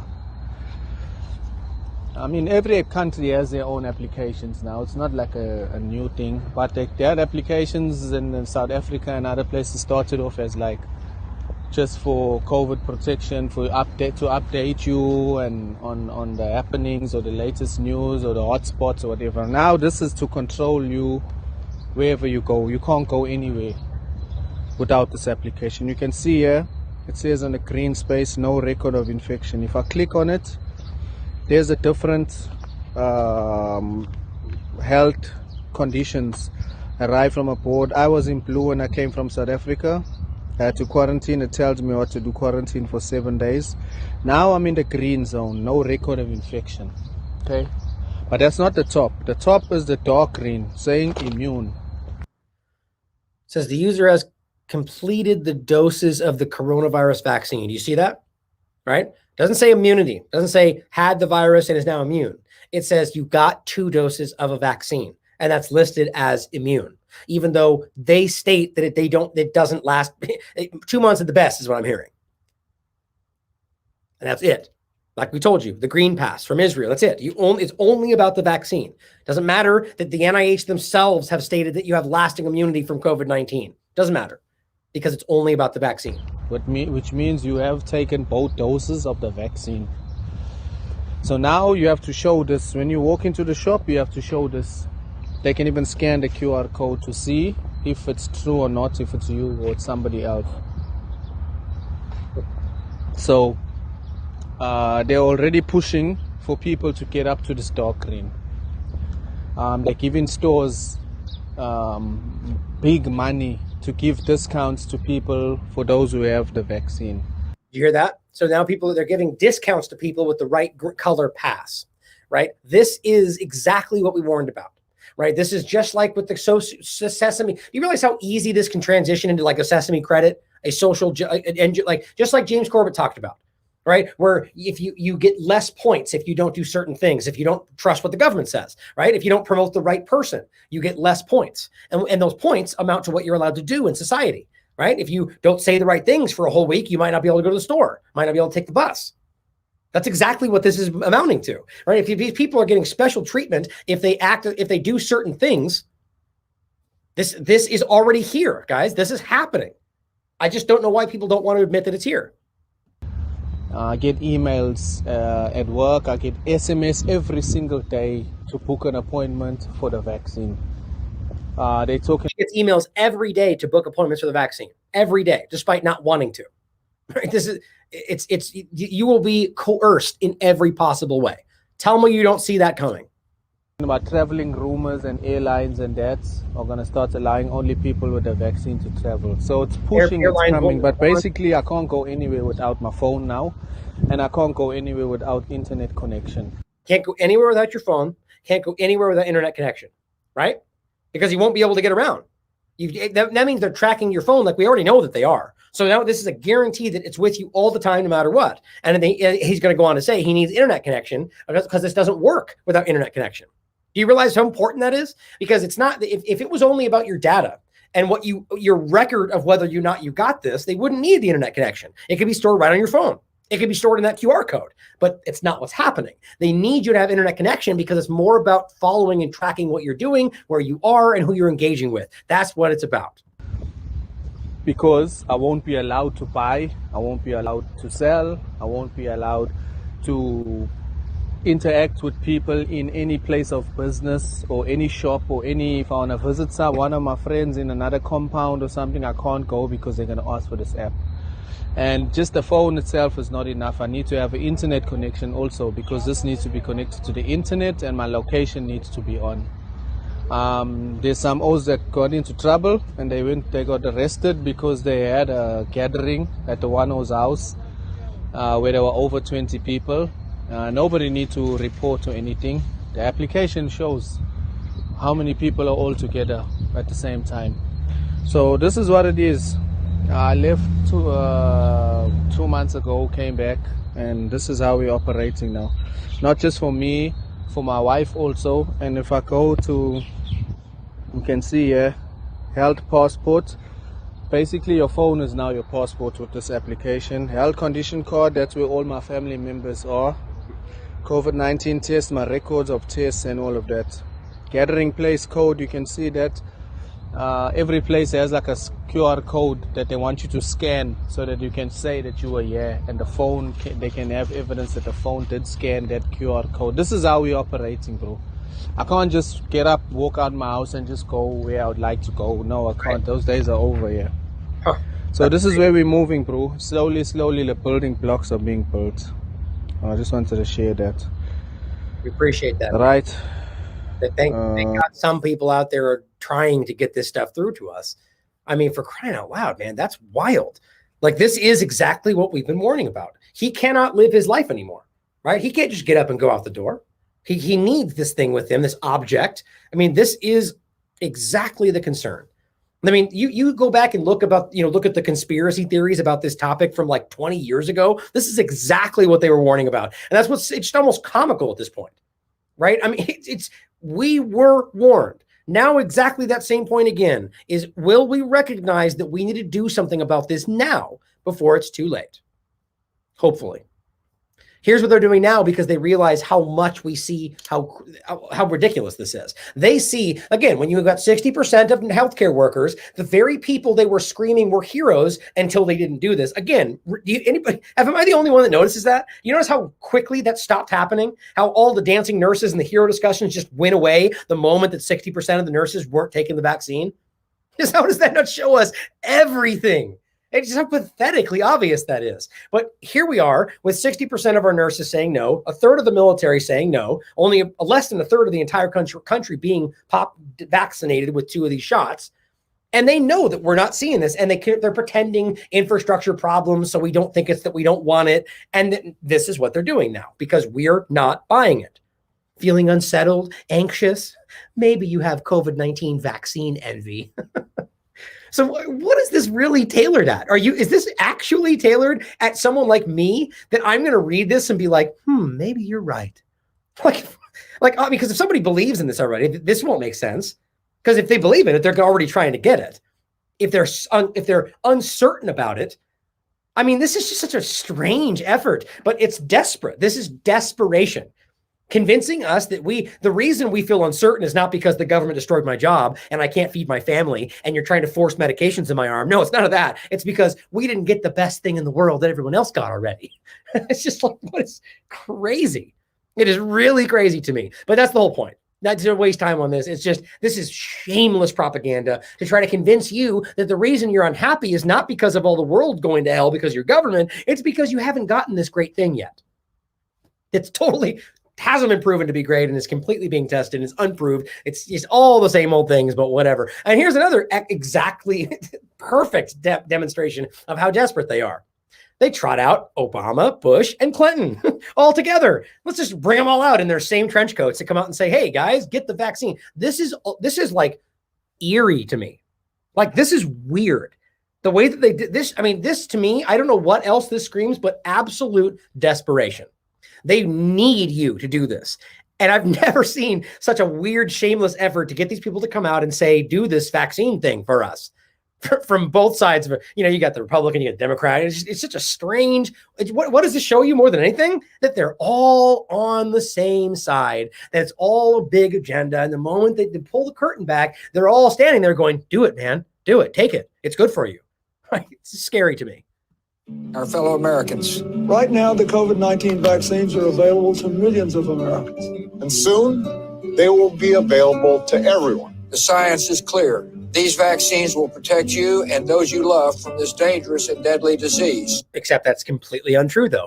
Good job, Bush. They could save your life. So we urge you. I mean, they could make you fly too, right? Could do anything, but the data shows that it won't do that at all. The data shows that it won't stop you from catching it, that it won't stop you from spreading it, and it doesn't create herd immunity. Basically, they say it lessens some symptoms, but it seems to be hurting a lot more people than that. But yeah, may save your life though. Thanks, Bill. You can get vaccinated when it's available to you. That's the first step to ending the pandemic and moving our country forward. It's up to you. Yeah, it's up to you. Yeah, right. It's up to you until we force it on you in 1,000 different ways, right? This is shameless propaganda. And actually, one of the most alarming things I think I've seen in this whole thing in regard to the propaganda, just because of the way that's all presented. And it doesn't, I mean, this is desperation. They don't really cross these lines very often.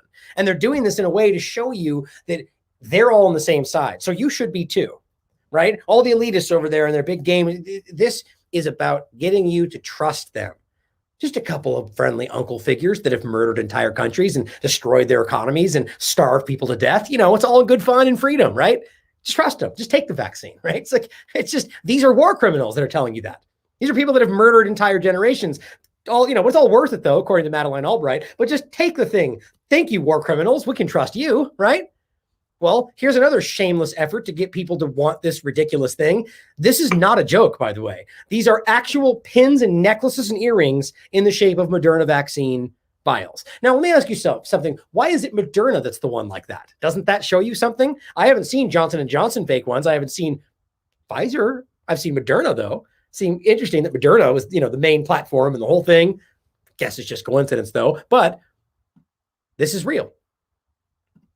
As Orwell Huxley points out, vial necklace, vial magnet earrings or necklace, other necklace, pin for your shoulder. This is crazy. Have you ever in your life seen this kind of pandering? Like, do you do this when you get the flu shot? Did they do this during the Kansas flu, known as the Spanish flu? Did they do this during any other pandemic we've had? No. Because there hasn't been this aggressive of a propaganda campaign to get you to trust this alarming, dangerous vaccine. This is weird. I mean, this is straight up weird. This is happening where people are wearing these on their earrings or wearing pins of Dr. Fauci, or like, this is crazy. Used, I mean, but used. You can buy a used vaccine pin. This is crazy to me. Here's some more shameless propaganda. Let me grab the actual video really quick and I'll play that for you.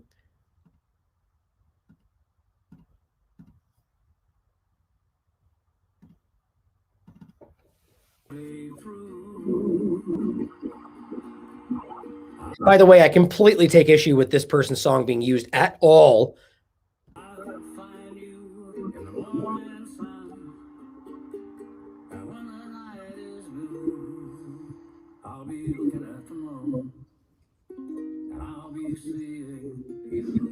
Right. So you're using someone else's music to sell your gross message, and you're just basically emotionally manipulating. Right. What does any of this have to do with the vaccine? People being happy. So they're trying to propagandize into your brain that happiness equals the vaccine equals happiness. There's no actual data here. It's just happy. Yay, we're winning. Go, it's here. We're great. Yay, children, because we're trying to force it in them too. Yay. Crazy, man. It's really nuts. It really is to me. But we're long here, so I think I might do some of this tomorrow. I was going to skim through real quick and show you these to wrap it up here at the end. Now, this is just about the fake pandemic, right? The illusion of the pandemic. Flu cases plummet. Fox News. Yeah, 38 million of them last year, but we're only down to 1,800. But that's because we're doing so well with masks, except you're not wearing your masks. And that's why the cases are rising. You know, it's like, why? It's very obvious the numbers are being gamed. And it's so pathetic that some people just don't want to admit that to themselves. As well, Sweden saw lower mortality rate than most of Europe in 2020, despite no lockdown. But let's keep pretending like it's just out of control. No, they did everything they weren't supposed to, according to the mainstream media, and they saw lower mortality rate than most of Europe. Anybody? No one will talk about it because they don't want to admit they're wrong. Scotland, 5.5 million people, 10K COVID dead, similar per capita to the United States. The Scots provide ages and comorbidities of the dead. Now, this is what they're reporting, by the way. Also, first, before we even get to the numbers, ask why your country doesn't provide ages and comorbidities of the dead. Gee, maybe because they don't want you to know what's actually corresponding. Here's the chart from Scotland, though. Guess what? One person. One Scottish person without pre-existing conditions under 30 has died. One. 21 under 50. That's it. 1/5 of the deaths are people over 90 years old. Every single other case of all of the 10,000 had multiple comorbidities. And this is the reason they don't want you to see it, because these people are dying with it, not from it. And they're hiding this under a collage, some camouflage of anything they can throw at it. One single person under 30 died with nothing else. One of the entire time. This is being gamed. Remember, this should be familiar because we just talked about this in regard to the NHS and the Plymouth Trust hospitals. Remember, this is all the links you can look into for yourself. I'm only going to show you 2 of them again. Somebody reached out, Freedom of Information Act, and asked that they wanted to know the deaths due to COVID-19 without pre-existing conditions since March 2020.